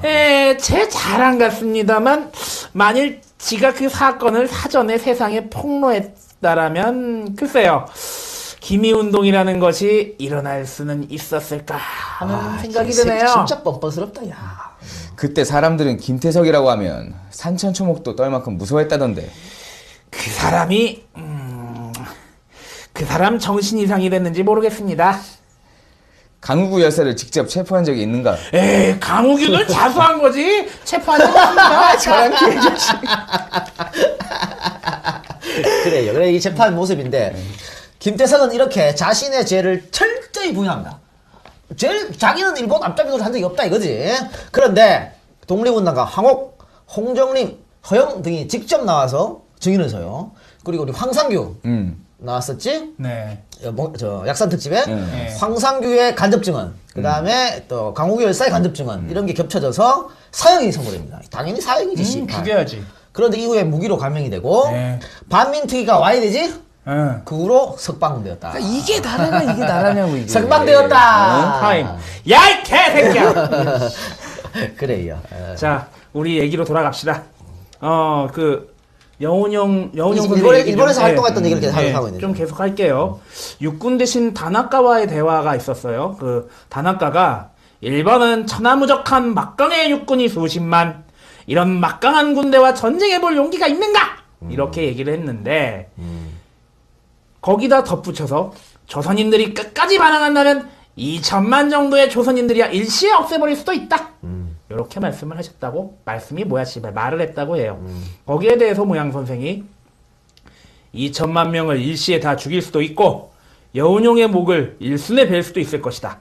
그러나 2천만 명의 혼까지 죽일 수는 없을 것이고 여운용의 마음까지 벨 수는 없을 것이다. 하물며 여운용이 지닌 철석 같은 조국의 일편단심과 영원불변의 독립정신까지 뵐 수야 있겠는가? 라고 말씀하셨다고 합니다. 이게 말이야. 지금 일본이 다 적국이야. 그치. 적국 가서 언제 씨발 일본도로 그냥 날려올지도 모른단 그렇죠. 말이야. 근데 그 상황에서 이런 말을 했다는 거는 정말 대단한 대단한 거죠. 용기를. 기계죠 기계. 그러니까 개새끼야. 그거 뭐 저 뭐야 그 얘들 우리 저 메시아 특집에 딱 쫄지 말란 말이야. 하루 좀 들어면 어때? 야, 리뷰에 나오더라. 이 박사 병신 새끼 존나 쫄았다. 니들이 해봐, 이 새끼야. 내가 지금 씨발 존나 쫄아가지고 밤마다 씨 분달도 까고. 그 역시 일본에 있었던 얘기를 계속 해드리겠습니다. 1919년 11월 27일에 제국호텔은 일본의 심장가다 같은 거 가장 유명한 호텔이지. 또 가장 크고 네. 우리나라 롯데호텔이 제국호텔 보고 뻔 따서 가는 그렇죠. 거지. 네. 근데 제국호텔의 전설은 그 일본 신문 아주 화려하게 장식을 합니다. 그렇죠. 그래서 와 요운형 그 들었어? 이러면서 소문에 꼬리를 물 정도로 엄청난 연설이었다는데 그래서 나중에 요운형을 초청한 담당자들이 존나게 그 일본 국회에서 나중에 아니 왜 불렀어 저 사람을 씨발 개쌍용을 먹었다는 얘기가 있죠. 그랬다는 것이. 예. 그럼 여기서 그 제국호텔에서 뭐라 그랬는지 잠깐만 읽어드릴게요. 줄인 자는 먹을 것을 찾고 목마른 자는 마실 것을 찾는 것은 자기의 생존권을 위한 인간 자연의 원리이다. 이것을 막을 자가 있겠는가? 일본인이 생존권이 있는데 우리 한민족만이 홀로 생존권이 없을 수 있는가? 일본인이 생존권이 있다는 것을 한국인이 긍정하는 바요. 한국인이 민족적 자각으로 자유와 평등을 요구하는 것은 신이 허락하는 바이다. 일본 정부는 이것을 방해할 무슨 권리가 있는가? 야. 한국의 독립운동은 세계의 대서요 신의 뜻이요 한민족의 각성이다. 새벽에 어느 집에서 닭이 울면 이웃집 닭이 따라오는 것은 다른 닭이 운다고 우는 것이 아니고 때가 와서 우는 것이다. 때가 와서 생존권이 양심적으로 발작될 것이 한국의 독립운동이다. 이거 3.1운동하고 얼마 전에 있어요. 이런 얘기를 하는 야, 겁니다. 일본의 한가운데서. 제국호텔에서 이거 했단 말이야. 아니 누구는 닭의 목을 비틀어도 새벽. 아, 왜 YS를 지금 이 새끼야. 너 그것도 리뷰 있더라. 뭐. 절대 YS는 박근혜 편은 안 될 것이다. 아이씨. YS형 정신 좀 차려! 자, 이렇게 여운형의 일본행은 숱한 화재를 뿌리며 일제 잔대가리에 돌을 던졌습니다. 그래서 이 일로 여운형을 부른 하라내각은 결국 해산합니다. 왜냐면은 그 반대파에서 아니 씨발 여운형을 왜 불렀어? 이따구로 하려면은 그렇지. 이러면서. 그 대정부 질문에서 이제 뭐 총리 나오시오 한 다음에 야 이 개새끼야 왜 여운형 불러가지고 그렇지. 나라 이렇게 족같이 만들어 이거지. 국무총리 나오시오. 아니 내무부 장관 나오시오. 왜 불렀어 이게 이래가지고 그래서 AC 가면 1시 안에서 해산이 해산! 이거지. 해산해서 이 국회를 뭐라고 부르냐면 로운코 국가이라고 여운형 국회라고 불렀어. 일본에서. 그러니까 로운코 일본어로 여운형이니까. 그러니까 지금으로 얘기하면 뭐 오공화국이라고 얘기했던 것처럼 그렇지. 일본의 특정 시기에 국회를, 저 여운형의 이름이 붙은 여운형 국회라고 합니다. 이제 그 후에 이제 임시정부로 돌아. 원래는 조건이 조선을 통해서 돌아온다는 얘기였는데 워낙 일본에서 이렇게 활약을 했기 때문에 조선으로 얘들이 안 보냅니다. 일본 애들이. 가면 또 와 이럴 거 아니야. 그래갖고 그렇지. 바로 중국으로 돌려보냈죠. 그래서 임시정부로 돌아갔는데 임시정부가 또 그때 존나게 그렇지. 그쵸. 우리 뭐 저번방송에 약산 얘기했어요. 특집에서 했죠? 예. 뭐 개조파, 창조파 창조파. 막 이랬잖아. 예. 그래서 그런 임시정부 내부의 불만을 느껴서 임시정부를 떠나는데 이때 이 당시 몽양은 개조파였습니다. 그때 설명드렸지만 왜냐면 안창호가 친했다 했잖아. 안창호가 개조파이기 때문에 같이 몽양도 그렇죠. 개조파였다. 예. 예. 그래서 임시정부를 떠나지만 중국 당시에 이제 뭐 국공합작 일어나고 또 그렇죠. 예. 뭐 득동이가 뭐 하면 했었잖아. 그래서 중국 그 혁명 활동을 하기도 했다. 그렇죠. 예. 다음에 여운형이 중국에서 활동하다가 중국에서 체포가 돼서 한국을 압송이 되는데 그렇죠. 그거를 1929년 7월입니다. 여운형은 중국 상하이 대마로 야구장에서 야구 경기 관람 중에 영국 경찰의 협력을 받은 일제 경찰에게 체포돼 조선으로 압송이 됩니다. 야구 경기가 뭐냐면요. 아까도 뭐 최작이 운동 잘한다 그랬는데 이 양반은 운동을 못하는 게 없었어. 뭐 축구, 야구, 뭐 농구, 태권, 뭐. 태권, 철봉, 육상, 수영 진짜 못하는 게 없었다니까. 스포츠 만능 스포츠맨이었고 그래서 조선체육회 회장을 했었기 때문에 그렇죠.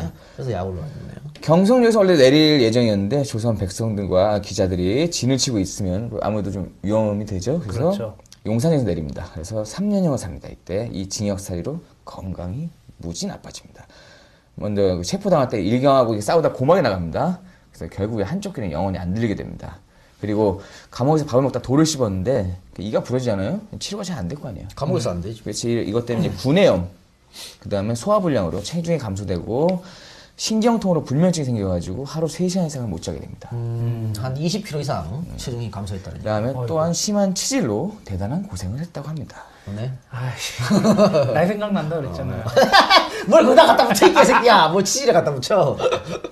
추록 후 1933년에 중화일보 사장에 취임을 하고요. 당시 그 세간에서는 조선일보 광산항은 자가용으로 납치고 광산항은 우리 방씨 방공모야. 왜냐면 광산으로 돈 벌어서 예. 조선일보 샀으니까. 이거 조중동 특집에 나왔죠. 나옵니다. 예. 그래서 그다음에 동아일보 송진우는 인력거로 꺼덕꺼덕.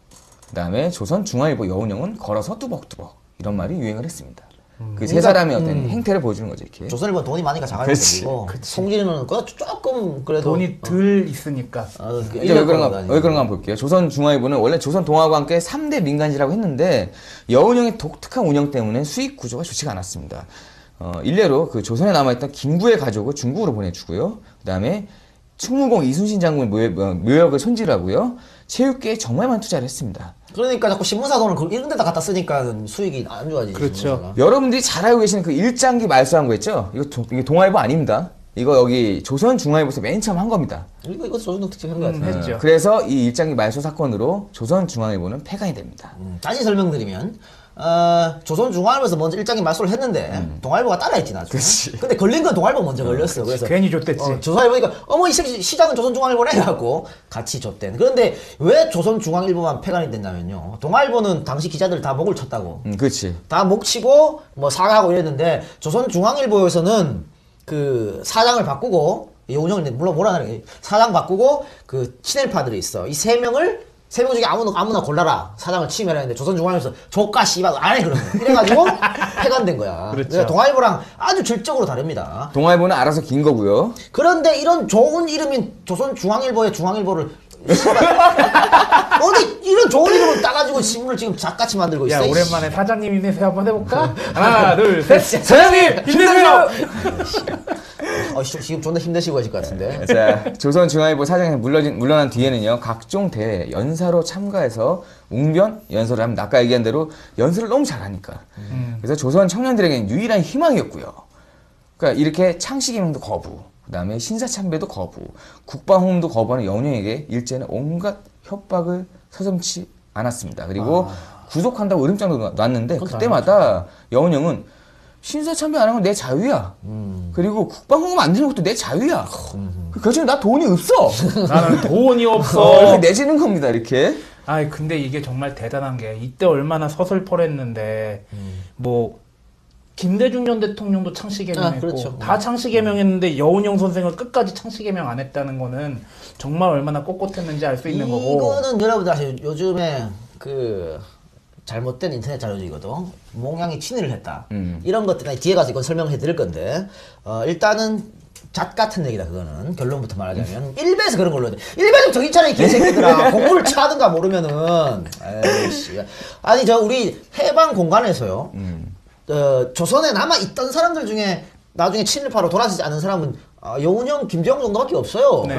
나머지는 다 외국에 있었잖아. 근데 그렇죠. 여운형은 이 조선에 남아가지고도 계속 이렇게 창씨개명도 안 하고 이렇게 했단 말이야. 근데 뭘 어디서 씨발 여운형이가 친일파였다는 걸 들고 나오는 거야? 그리고 거기에다가 이렇게 창씨개명도 안 하고 신사참배도 안 하고 국방원금도 거부한 사람을 일본에서 마음 놓고 잡아들이지 못했다는 사실 자체도 여운형이 얼마나 대중적인 지지를 받았는지 그리고 얼마나 큰 인물이고 얼마나 중요한 인물이었는지를 반증하는 게 아닌가라는 생각도 들어요.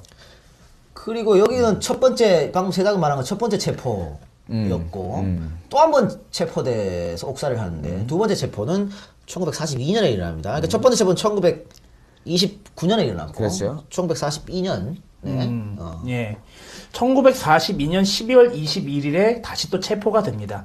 그해 여름에 일이 터졌는데 그해 여름에 무슨 일이 생겼느냐? 이재형, 오건영 목사라는 사람이 여운현 선생에게 놀러 왔다고 해요. 이 자리에서 몽양이 머지않아 일제는 패망한다 라고 말했다고 합니다.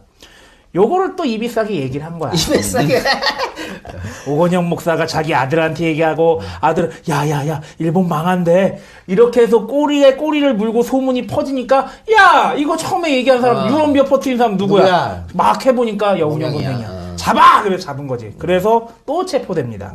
징역 1년 집행유예 3년 선고받아요. 체포돼서 수차례 고문을 받고 전향서를 쓸 것을 요구받았다고 합니다. 담당 검사가 도자와라는 사람이 있었는데 이 사람이 전향문 쓰라고 3번 권유했는데 싫다! 조까! 이걸로 가고 그 이후에 또 다른 검사 스기모토가 전향문 다 써가지고 와서 사인만 하면 돼. 여기 사인만 하면 돼. 내가 다 써왔어. 그랬는데도 싫다! 조까! 이렇게 얘기를 한 거죠. 그리고 결국에 판사 백원화가 다시 날인을 요구하면서 아 이거 형식이야. 그냥 형식적으로 하는 거니까 날인해. 싫어? 해. 싫어? 어이씨 좋아. 그럼 형 집행한다. 이렇게 협박을 한 왜냐면 겁니다. 이게 집행유예니까. 예. 그렇지. 집행유예니까 안 쓰면은 그 집행을 위해 한 걸 집행을 하겠단 말이지. 그렇죠. 그런데 결국에 옆에서 그걸 지켜보던 가족들이 에휴 하면서 이제 날인을 했다고 왜냐면 합니다. 가족은 첫 체포되고 얼마나 고생을 했는지 봤잖아. 그렇죠. 이 나가서 뭐 체중 줄고 막 체중 줄고 난리가 났으니까. 그러니까 가족이 대신 사인을 합니다. 이게요, 우리 그 영화 그 남영동에서 나오는데 예. 여러 번 사람을 괴롭히다 보면 그렇죠. 방법이 여러 가지를 하거든요. 예. 그냥 자기 의지와 상관없이 이게 프레임을 짜가지고 만드는 거야 이거는. 그렇죠.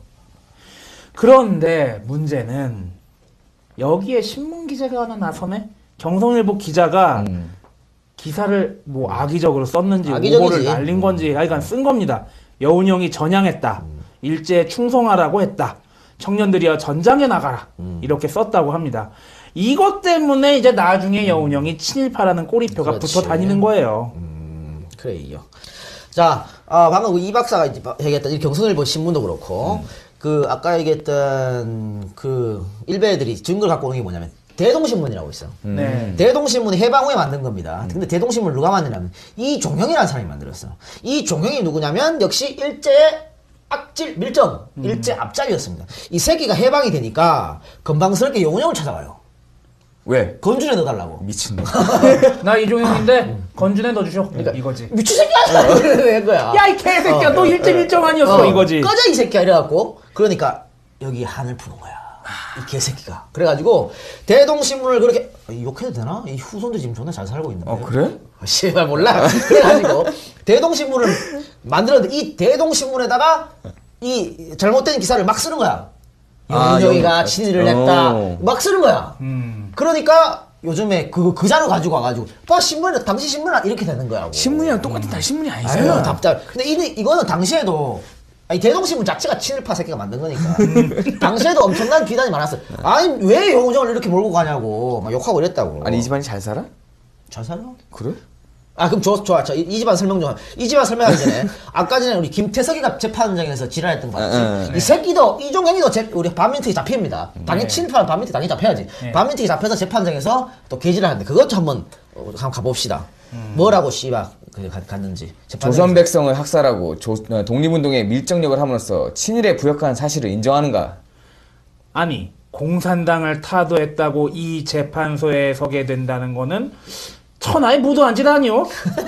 아니 도대체 이 법정이 누구 법정이냐 이 말이야? 어? 김일성의 법정이 아닌데 나를 여기에 잡아올 수 있어? 어? 그러니까. 학살, 밀고 도대체 그따위 사실 어디서 주워온 거야? 이 새끼가 이런 거지. 친일파였다가 이게 돌아서면서 빨갱이 잡는 걸 하는 거야. 그게 막 지랄하는 거지 이제. 만주에서 한 독립운동의 내용이란 어떤 것이냐? 내가 만주에 있을 때는 마치 해방 후에 대동신문을 시작한 것과 다름없을 때란 말이오. 대동신문을 해가지고 인민공화국을 때려부신 것처럼 내가 만주에 가서 공산당을 때려부시고 민족운동의 체계를 세워서 독립운동의 토대를 닦은 거 아니겠소? 이런 애국자를 가슴에 훈장을 주지 못하고 이 팔에다가 쇠고랑을 채워서 이게 옳은 일이요? 아 그래 옳단 말이요? 심지어 우리 여편네까지 잡아다가 넣었는데 당신들 마음이 편하긴 하겠어? 잠깐만 야 이 개새끼야 나를 계속 나쁜 거 시키는 똑같은 새끼야. 아 짜증나 진짜. 아이 그래. 이종형이 방금 마누라 했잖아. 이종형이 마누라 같이 잡혀가. 같은 친일파였는데. 이종형이 마누라는 강신상이라는 사람입니다. 강신상이라는 사람인데 강신상의 아버지가 누구냐면요. 그 한글학자 강병주야. 굉장히 유명한 사람. 강병주고 그 다음에 그 강신상의 동생이 연세대학교 이사장, 숭실대학교 이사장, 그다음 총장을 역임했고 영락교회 목사 출신인 강신명입니다. 왜 욕했어 이 새끼야? 강신명이가 언니인가? 동생인가? 하여튼 뭐 하여튼 가족이야 씨발. 아니 난 이 새끼한테 욕했어. 나 자꾸 나 악욕시키니까. 잘 사네. 잘 살고 있어. 우리 친일파들 다 잘 삽니다. 뭐 그런 거지 뭐 안 그래? 교회랑 또 연결되네? 에휴 참. 그 친일파 역할 아주 잘하는데? 야이 개새끼야. 아 진짜. 마음에서 우러나 사는데 개새끼야 이거. 어? 마음에서 우러나 사는데? 순간 야, 내가 마음에서 우러나서 한 거는 아니야 개새끼 마음에 야 우러났어. 지금 팟빵에 노무현 특집이 시퍼렇게 살아있어 이 새끼야. 너 씨발 전생에 씨발 친일파 아니었어? 아니면 이렇게 나올 수가 아니, 없는데? 정말 잘해. 존나 빙의돼서 딱 나오는데? 그래. 자 얘기 가봅시다. 이 얘기가 좀 딴 데로 샜네. 자 딴 자 1944년 해방 전입니다. 해방 1년 전에 이제 중요한 얘기 나와요. 1944년 8월 10일 날 경성 서울이지 지금의 삼강환원의 현우연 집에서 조선 건국동맹을 만듭니다. 이게 아마 그 낙원상가 옆인가 그렇지. 있는 걸걸요? 예. 지금은 삼강한원이 아니고 삼강꽃집인가 그래요. 그리고 재밌는 게 뭐냐면 이게 건국동맹 그 자리에 건국동맹이 세워졌잖아. 네. 거기에 나중에 건국다방이라고 존나 유명해. 그러니까 다방 주인이 머리가 있는 거야. 역사의식이 있어. 나는 비록 이 오봉을 들고 차를 팔지만은 이름은 건국다방을 해야겠다. 훌륭하네. 훌륭하지. 예. 건국다방에도 우리 오봉순이 언니들이 계셨나 모르겠네. 서울에는 다방을 못 본 것 같은데. 서울의 다방은 오봉순이 거의 없어. 그지. 원주에는 많이 없어졌. 많지 않나? 원주에는 있겠죠? 있겠죠? 안 시켜봤나? 뭐 당구 칠 때든가 뭐. 난 당구 50밖에 못. 잘하는 게 뭐야 이게 새끼 이거. 참. 야 이 새끼야. 방금 제가 잘하는 거 했잖아 이 새끼야. 괜찮아. 내가 학교 다닐 때는 900원이었거든. 커피 한 잔에. 그런데 그게 1,200원, 1,500원. 요즘 한 2,000원 하겠다 모르겠네. 그럼 뭐 900원짜리 하나 시키면 당구 한 캔 치고 커피 2잔, 아니 아가씨까지 석잔. 그래 뭐. 아니 뭐 얘기를 하다 이씨 다방 얘기 빠진 새끼들이야 이 새끼들아. 자, 그래 얘기 가봅시다. 그래서 조선 건국동맹을 창건하는데 두 달 있다 10월 8일에는 그 하부 조직이라고 그래서요. 농민동맹을 또 결성합니다. 근데 이 농민동맹에서 함께했던 사람이 그 유명한 김용기 목사예요. 김용기 목사 누구야? 그 김용기 목사에 대해서는 뭐 길게 얘기할 건 없고 가나안 농군학교 아나? 유명하지 가나안 농군학교. 굉장히 유명한 학교죠. 근대 이후에 굉장히 많은 농어민을 길러낸 학교예요. 여기에 이 학교의 기치가 한 손엔 성경을, 한 손엔 괭이를 이라는 그 캐치프레이즈를 내걸고 개발도상국 농업 지원하고 여러 가지 좋은 일을 많이 했던 학교입니다. 이 학교를 세운 분이 김용기 목사예요. 좋은 일 하신 분이네. 예. 자, 그러면 이제 거의 해방 바로 직전까지 가는 거죠. 그렇지. 해방의 역사를 이제부터 얘기할 겁니다. 네. 해방에서 몽양이 테러당한 사망할 때까지 잠깐 쉬었다 갑시다. 소련이 1945년 8월에 대일 선전포고를 합니다. 그리고 며칠 뒤에 원산으로 진격을 하고요. 조선 총독부는 일본의 패전을 8월 15일 이전에 알고 있었습니다. 그래서 총독부에게는 일본의 항복 후 조선 내 일본인의 안정이 가장 중요한 문제죠, 아무래도. 그래서 이때 그래서 총독부는 협상을 하기 위한 이쪽에 수뇌부 지도자를 찾습니다. 처음에는 송진호하고 접촉을 하죠. 근데 이때 거절합니다. 그래서 결국에는 정무총각 엔도는 직접 여운형을 만나가지고 담판을 짓습니다. 이거 이제 일본에서 한국 지도자들 찾은 거는 찾아서 그 전에 광복 전에 얘들은 자기들 패망할 줄 알았으니까. 알고 있어요. 그러니까 물어보는 거야. 이렇게 우리가 패망할 것 같은데 어떻게 하면 좋겠냐. 근데 그 우리 지도자들 어떻게 생각하냐면 이 새끼가 날 시험하나? 간보는 거야. 그러니까 부른 건 난 안 한다 이렇게 되는. 그래서 여운형하고 독대를 하게 되는 거지. 자, 이때 그래서 여운형은 엔도의 제안을 받아들인 대신에 5개항의 요구 조건을 언급을 합니다. 5개항을 보겠습니다. 첫 번째, 정치범, 경제병을 즉각 석방할 것. 그리고 두 번째, 3개월간의 식량을 확보할 것. 그리고 세 번째, 치안 유지와 건국 운동을 위한 정치 활동에 대하여 절대로 간섭하지 말 것. 네 번째, 학생과 청년을 훈련 조직하는 데 대하여 절대로 간섭하지 말 것. 다섯 번째, 노동자와 농민을 건국 사업에 조직 동원하는 데 대하여 절대로 간섭하지 말 것. 그러니까 일본 애들이 편하게 자기 나라로 돌아갈 수 있도록 해주겠다. 그렇지. 대신에 요 5가지를 들어달라 이 말이었죠. 이 5가지 조항들은 공통점이 있습니다. 이거는 그 이제 어쨌든 통치를 하던 그 강제 집권을 하던 집단이 사라지면서 공백이 생기거든. 네. 이 공백을 최소화하기 위한 그 어떤 준비였어요. 이거는 보면은 그렇죠. 뭐 식량, 그다음에 네. 교육, 그다음에 동원령 이런 거 가능한 게 하는 거니까. 자, 그래서 엔도가 여운형의 조건을 받아들이자 여운형은 건국동맹은 즉시 그 이름 많이 들어봤죠? 건국준비위원회로 바꿉니다. 이러면서 조선의 치안권과 행정권을 넘겨받았습니다. 그렇지. 자, 이래서 15일 저녁에 건국준비위원회가 조직되었는데 여기에는 좌익 세력이 많았다고 이제 나와 있죠. 몇 명의 인물들을 보면은 박헌영, 허헌, 이강국, 이여성, 최용달. 불만이 또 있을 거 아니에요. 그렇죠. 이것 때문에 이임수가 여운형에게 왜 이렇게 좌익들만 만나냐? 라고 얘기를 합니다. 근데 여기서 이런 얘기를 하죠. 해방된 이 마당에 좌익 우익이 어디 있어? 이거 많이 들어봤죠, 우리? 정말 약산편에서 그렇죠. 양심적인 사람이면 다 손잡아야지. 남관도 우익이라고 생각하는 사람들 보내시오 이쪽으로. 내 얼마든지 만나주고 같이 일하리다. 그러니까 난간이라고 하는 거는 그 방금 그 이임수 얘기한 거고 건준이 좌익 세력이 많았다는데 건준이 좌익 세력이 많았기 때문에 그 몽양이 빨갱이로 몰렸던 거고. 그렇죠. 그 김대중 전 대통령이 여기 건준에 들어갔었지. 그렇죠. 그것 때문에 또 빨갱이다. 그 평생을 지그치다 빨갱이. 근데 여기 아까 얘기했잖아 박헌영 원래 빨갱이고 그다음에 허헌이라 그랬대. 그렇지. 허헌은 그 독립운동 변호사였는데 독립운동가들 많이 변해졌어. 그러니까 우리 지금으로 하는 뭐 인권 변호사 정도 되겠지. 네. 너 역시 독립운동가고. 그 재밌는 건 이 허헌의 딸이 우리 저 약산 특집에 나왔던 프리섹스주의자. 허정숙이야. 그 딸이 이제 허헌의 아버지가 허헌이 되는데 이 재밌는 거는 이 허헌이 말이죠. 당시로서는 딸이 막 그렇게 막 이 남자 저 남자 만나고 이러면은 그렇잖아. 그렇죠. 근데 얘네 아버지는 주위에서 그런 말 들어도 괜찮아 씨발 이랬다고. 그러니까 굉장히 깨어 있었다 그래야 되나? 뭐 그래. 요즘 말로 하면 그렇죠. 그리고 또 한 명만 더 소개할까?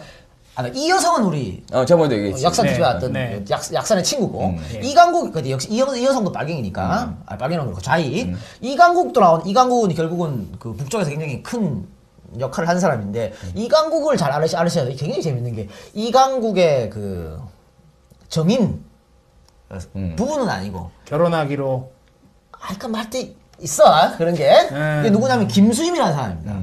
한국의 마타하리 예. 그러니까 간첩 예. 한국판 마타하리라는 김수임이라는 여자인데 안 했나?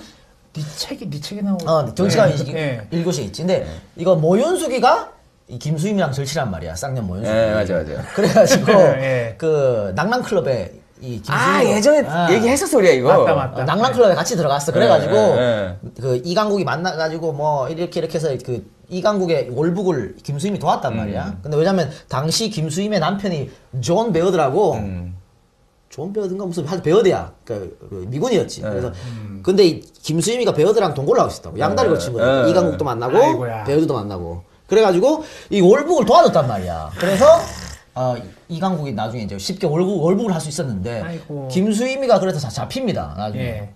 우리 친일파 헌병대장 그 새끼 누구지? 아니 그 군인 씨발. 하여튼 걔한테 잡혀가지고 굉장히 고문도 당하고 이랬는데 결국은 그때 조작된 김창룡이 그렇죠. 잡혔거든. 근데 조작된 사건인데 웃기는 건 맞아. 어떻게 보면 김수임은 베어드의 현지처.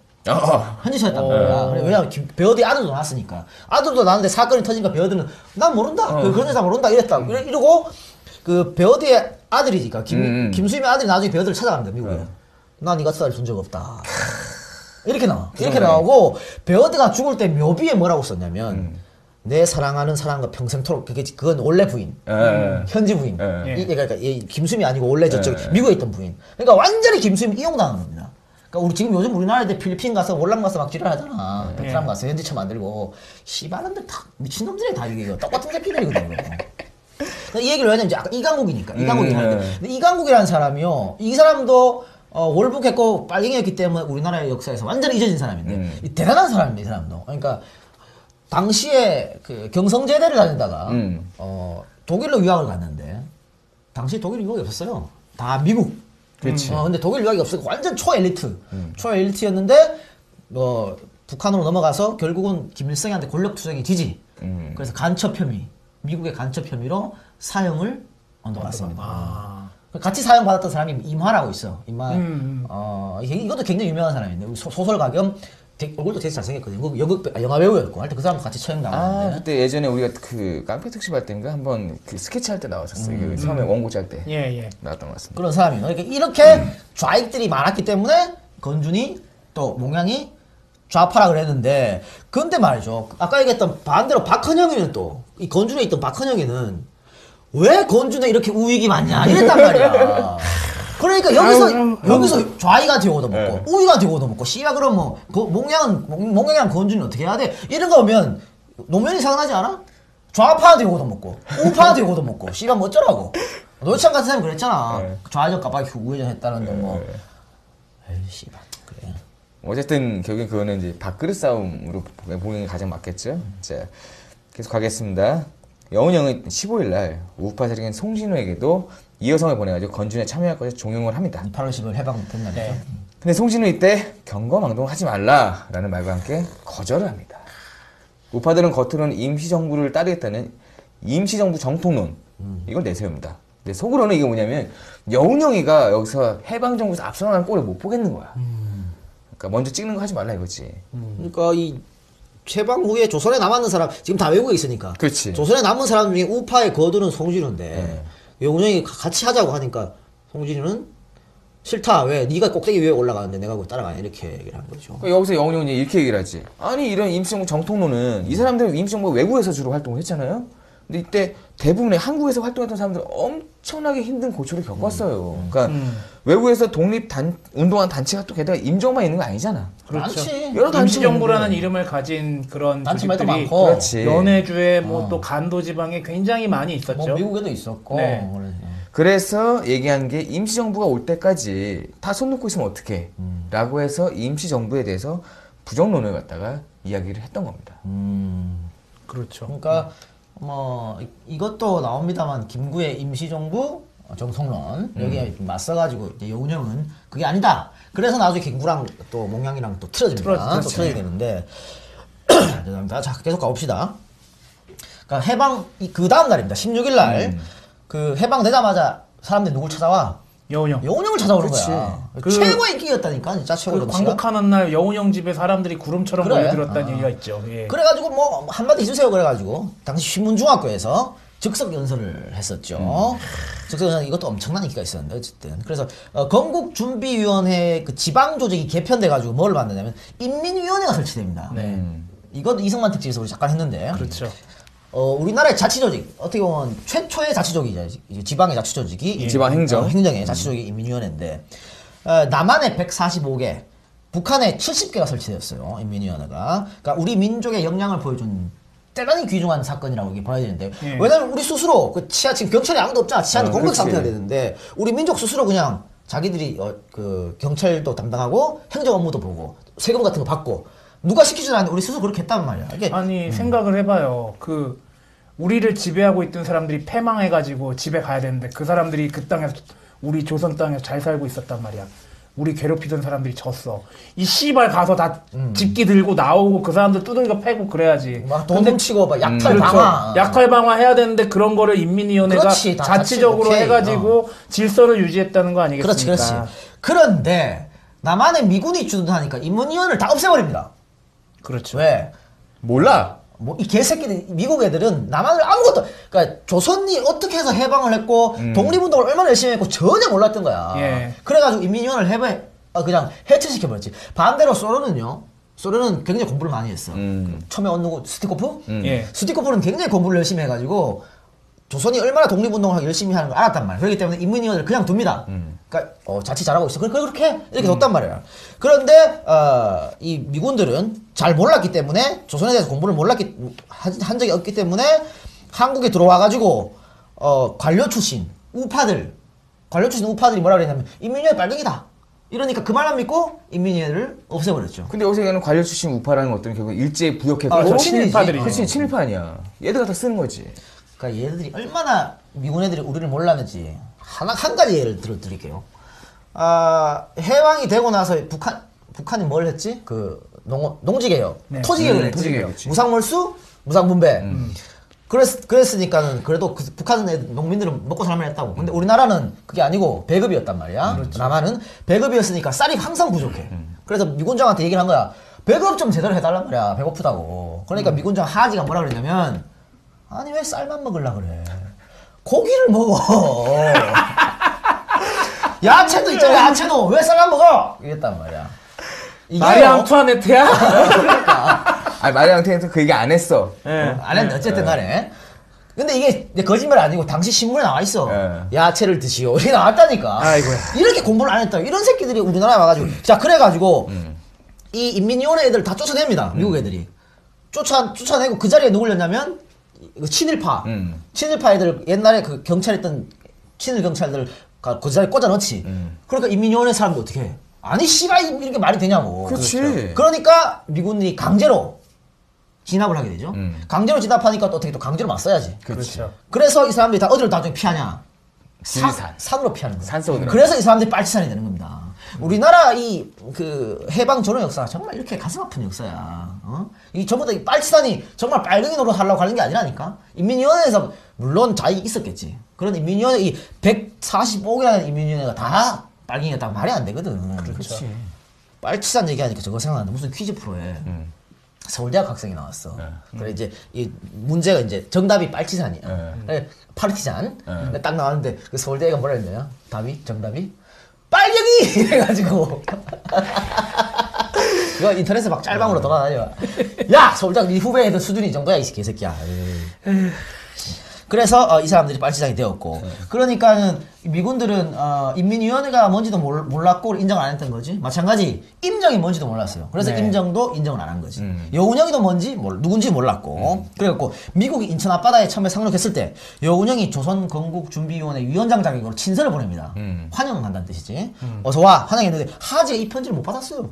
배달 사고 난 거는? 배달 사고 났지. 하지가 못 받았어. 못 받아가지고 하지와 여운형의 첫 대면은 미군이 들어오고 나서 한 달 뒤에 이루어집니다. 9월달에 미군이 들어왔는데 10월달에 첫 만났거든. 그런데 왜 이렇게 배달 사고가 났느냐? 당시 하지의 통역을 맡은 사람이 누구냐면 한민당 계열의 오공선이라는 사람입니다. 이게 의사인데. 네. 그렇기 때문에 배달 사고가 났어. 왜냐면 이 한민당을 조금 설명해. 한민당이 뭐 어떤 게 한민당인지. 한민당이 지금의 민주당의 조상? 따지고 보면 그럴 수 있겠죠. 따지고 보면 조상. 별로 안 좋을 수도 있겠는데, 자, 한민당, 한국민주당입니다, 이름이. 45년 9월 4일에, 그때 당시 우익 계열 인사들. 그러니까 본류는 우익, 그 민족주의 세력이야. 초기에는 임정을 지지합니다. 나중에는 이승만의 단정 지지로 갔다가, 나중에 또 돌아서는데, 주로 이제 모임들은 지주계층, 그 다음에 친일 엘리트, 관료 출신, 이런 사람들이 모여서 만들었습니다. 자, 송진우, 김성수, 장덕수, 조병옥 등이 모여서 만들었고요. 이렇게 만드니까 당연히 건준을 좋게 안 보겠지. 우익들이 만들었으니까. 나중에 이승만이 합류하고 여기 합류해. 그 다음에 이승만이 원톱으로 놓고 가는데 야 이승만이가 누구야? 기회주의자의 야, 이기주의자지. 한 깨는 데는 씨야 끝장아니야. 그렇지. 얘가 나중에 정부 수립하고 나서 자기가 이제 최고 수반이 되잖아. 그래서 한민당 소속 사람들한테 재무장관 하나 줍니다. 그러니까 얘들 또 빡이 도잖아. 이승만 결별해요. 이 이후에 대한국민회, 그다음에 대동청년단 이 사람들과 합쳐가지고 민주국민당을 만들고 이게 지금의 민주당의 모태가 됩니다. 그래서 나는 보면 민주당을 왜 가끔 그런 얘기 하잖아요. 우리가 그 정치에 대한 혐오의 어떤 의미로 이중대. 새누리당이 이중대. 그렇죠. 근데 그 밥의 그 나물 이런 표현을 많이 씁니다. 이것도 자 정리해봅시다. 이런 거지. 이승만이가 들어와가지고 자기가 세력이 없잖아. 그래서 한민당을 등에 업었어. 친일 그렇죠. 예. 지주 세력 한민당을 등에 업어가지고 대통령이 됐는데 또 꿈을 줘야 될 거 아니야. 줘야지. 근데 해줘야지. 안 줬단 말이야. 안 주니까 이 사람들이 반발을 해서 뛰쳐나갔고 그 이승만은 자기 말만 잘 듣는 사람을 만들고 싶으니까 그래서 만든 게 자유당이고. 그렇지. 그래서 이제 뛰쳐나가서 그 야당하고 이제 합쳐진 거지. 그래서 이게 이제 민주당의 본류가 한민당이란 말이 이렇게 해서 나오는 겁니다. 그리고 그래서 그거 찾다 보니까 그 자유당은 약간 그런 필이나 이게 약간 이쪽 그냥 자유주의 이쪽 계열의 경제가 또 안 맞는 정책을 내놔. 그러니까 무조건 갖다 쓰는 거야 그냥. 그렇지. 아무나 막 이승만은 했어요. 자기 말만 들으면 다 썼으니까. 야로가 있지. 그래서 민주당의 근본을 찾다 보면 이상하게 여당스러운 부분이 많이 있죠. 뭐 색을 이렇게 구분을 못 하나? 왜 자꾸 뭐 이중대, 그 밥에 그나마 이런 얘기 말고 선명성을 가져가지고 아예 야당 생활을 해야 될 거 아니야. 그건 안 하려고 하지 아직도. 선명성은 이제 완전 없어도 봤죠. 그러니까 그 방금 한민당을 설명했는데 이 오공선이가 이런 한민당 계열이기 때문에 당연히 설명을 제대로 할 리가 없지. 하지 만나서 설명을 여운형이 누군지 설명할 일이 없죠. 네, 그렇죠. 그러니까 당연히 이제 여운형은 빨갱이가 되는 거고 네. 일제 앞장이었다고 구라를 칩니다. 친일파의 빨갱이 뭔가 안 맞는데? 빨갱이 대 친일파야. 이렇게 구라를 친 거지. 그래서 이 오공선의 소개로 하지가 송진우를 만나게 되고 조병옥을 만나게 되고 윤보선을 만나게 되고 이렇게 되는 거예요. 윤보선이랑 오공선이랑 또 친인척 관계 연결되는데 누가요? 윤보선이랑 오공선이랑 그렇게 되나? 아마 며느리가 뭐 하여튼 사돈 관계인가 하여튼 연결돼요. 그렇고 찾아보세요 한번. 찾아보시고 그래서 이렇게 그 여운형과 권주는 빨갱이다 친일파라고 하지의 머릿속에는 입력이 된 거야. 왜 한국에 내리자마자 그런 얘기를 들었으니까. 그래가지고 몽양이랑 처음 만날 때 하지가 몽양에게 뭐라 그랬냐면 What connections have you with the Jap? 뭔 말이야? 일본한테 못 처먹었어? 그러니까 여운형이 난 그랬죠. 일본이랑 무슨 관계 있어? 그러니까 아무런 관계 없다. 네. 그러더니 다시 또 하지가 이렇게 얘기하죠. How much money did you receive from the Jap? 너 일본한테 얼마 처먹었어? 그거지. 난 그런 거 없다. 그러니까 이게 처음 만났을 때 이런 얘기 했다니까? 그러니까 하지가 몽양을 어떻게 생각하는지 딱 보이잖아. 이미 만나자마자, 완전히 그냥 그렇게 프레임을 걸고 보는 거야. 얘는 친일파라고 머릿속에 박혀버렸으니까. 에이. 그리고 뭐라 그랬냐면 하지가 또 몽양 당신은 깽단의 두목이다. 깽! 이런 얘기까지 자기가 들었다 이거야. 그러니까 이렇게 대화를 했겠죠. 여운형이 영어를 잘하니까. 난 그런 적 없다. 친일한 적 없다. 이렇게 하니까 그럼 내가 오해했나? 뭐 이러면서 야, 난 이 깡패 두목 이렇게 얘기 들었어. 니 어떻게 행동했길래 이렇게 된 거예요. 그렇게 그러니까 이렇게 온갖 누명과 왜곡된 사실로 이렇게 하지의 머릿속에 박혀버렸지. 그런데 결국은 나중에 하지가 한반도 지도자로 여운형이를 올리려고 그랬단 말이야. 맞아요. 그러니까 여운형의 사람이 얼마나 대단한 사람인 걸 알게 되지. 완전 이 오해를 딱 뒤집고 최고의 사람이 인식을 시켜버렸으니까. 그리고 그렇죠. 당시에 말이죠. 해방 후에 대국민 여론조사를 합니다. 그러니까 우리나라 최고 지도자는 누구냐? 뭐 김구, 이승만 뭐 쭉 있었겠지. 뭐 조소왕 뭐 쭉 있었겠는데 1등이 압도적으로 여운형이었어. 제가 알기로 이승만 2배 받았어요. 아유 그럼. 그래 이런 여운형이었는데 그 빨갱이 프레임으로 그냥 낙인 찍혀버린 거죠. 그렇게 아까 세작도 얘기했지만 제가 늘 얘기하죠. 이승만 개새끼. 여운형이 아닌 한민당과 손을 잡고 김구의 임정도 역시 여운형하고는 손을 잡지 않습니다. 뭐 아까 이 작가가 얘기를 했는데 여운형하고 김구하고도 그 뭐 임정 문제라든지 그런 것 때문에 갈등이 컸던 거예요. 어떤 자리에서 김구가 여운형하고 만나는데 여운형한테 이렇게 얘기했다 그래요. 주위에서 당신을 만나지 말라고 하는데 특별히 생각해서 만난다.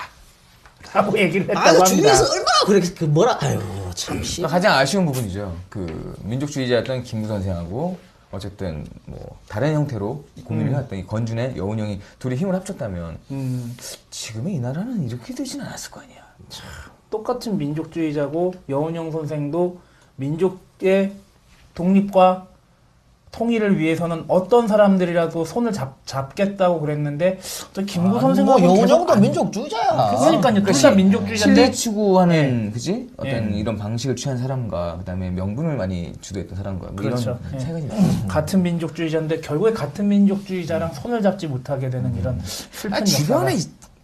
주변에 똥파리들이 문제인 거야. 그렇죠. 모든 게임이 잘 되려면 똥파리를 없애야 돼요. 안철수 교수도 잘 들으세요. 주변에 똥파리 좀 쳐내. 냄새나 죽겠어. 아유, 씨. 자, 얘기로 돌아가서 1945년 연말에 모스크바 삼상회의로 찬반탄 논쟁이 치열하게 전개됩니다. 굉장히 중요한 회의였죠. 조선의 해방 이후 조선을 어떻게 할 것인가, 이제 전후 처리 문제를 논의한 게 모스크바 삼상회의니까. 그런데 이 과정에서 조선일보, 동아일보가 오보를 날립니다. 몰라. 아주 대박 오보를 날립니다. 나는 이 오보가 분단을 자초했다고 보는데. 다음은 송진우 암살범 한현우의 증언입니다. 신탁 통치에 대해서 어떻게 생각하느냐 하니까 그것도 괜찮지 않느냐고. 우리는 직접 일본 밑에서 독립 못했는데 이게 5년 후에라도 독립시켜준다는 게 고마운 일 아니냐고. 이런 여론이 이제 돌아오기 시작했어요. 그래서 가만히 내가 복수를 조사를 해보니까 그거는 어디서 나왔냐면 송진우 측에서 나왔어요. 그래서 내가 그 당시에 이놈 살려줘서는 안 되려니까 뒷담장을 넘어서 우리 들어갔습니다. 우통을 새빨갛게 벗은 사람이 쭉 일어서 앉아있더만요. 그러고 그 옆에는 이제 그 사람이 뭐 이정사춘이라고 그러더니 이자가 그냥 소리를 벼락같이 지르면서 야하다니. 내가 한방 이제 그 사람 다리에다 대고 쏘았거든. 이어가기 위해서. 이게 누구냐고 그러니까 이게 송진우입니다. 죽은 데가. 그래. 시끄럽게 시장 소음시 지지하는 놈을 쏜다. 그리고 우린 나왔거든요. 흔히 알려지기를 우익은 반탁, 좌익은 찬탁. 즉 당시 기사에서 소련은 찬탁을 주장했고 미국은 반탁을 주장했다. 이렇게 기사를 썼는데 이게 오보라는 거죠. 실제로는 오히려 반대였습니다. 그리고 실제 모스크바 삼상회의 원본에서는 이런 얘기가 전혀 없었습니다.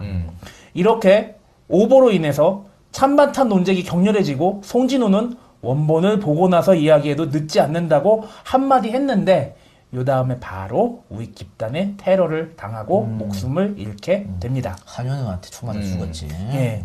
이 오해에서 비롯된 반탁운동이 결국 반소, 반공운동으로 격렬하게 바뀌게 돼요.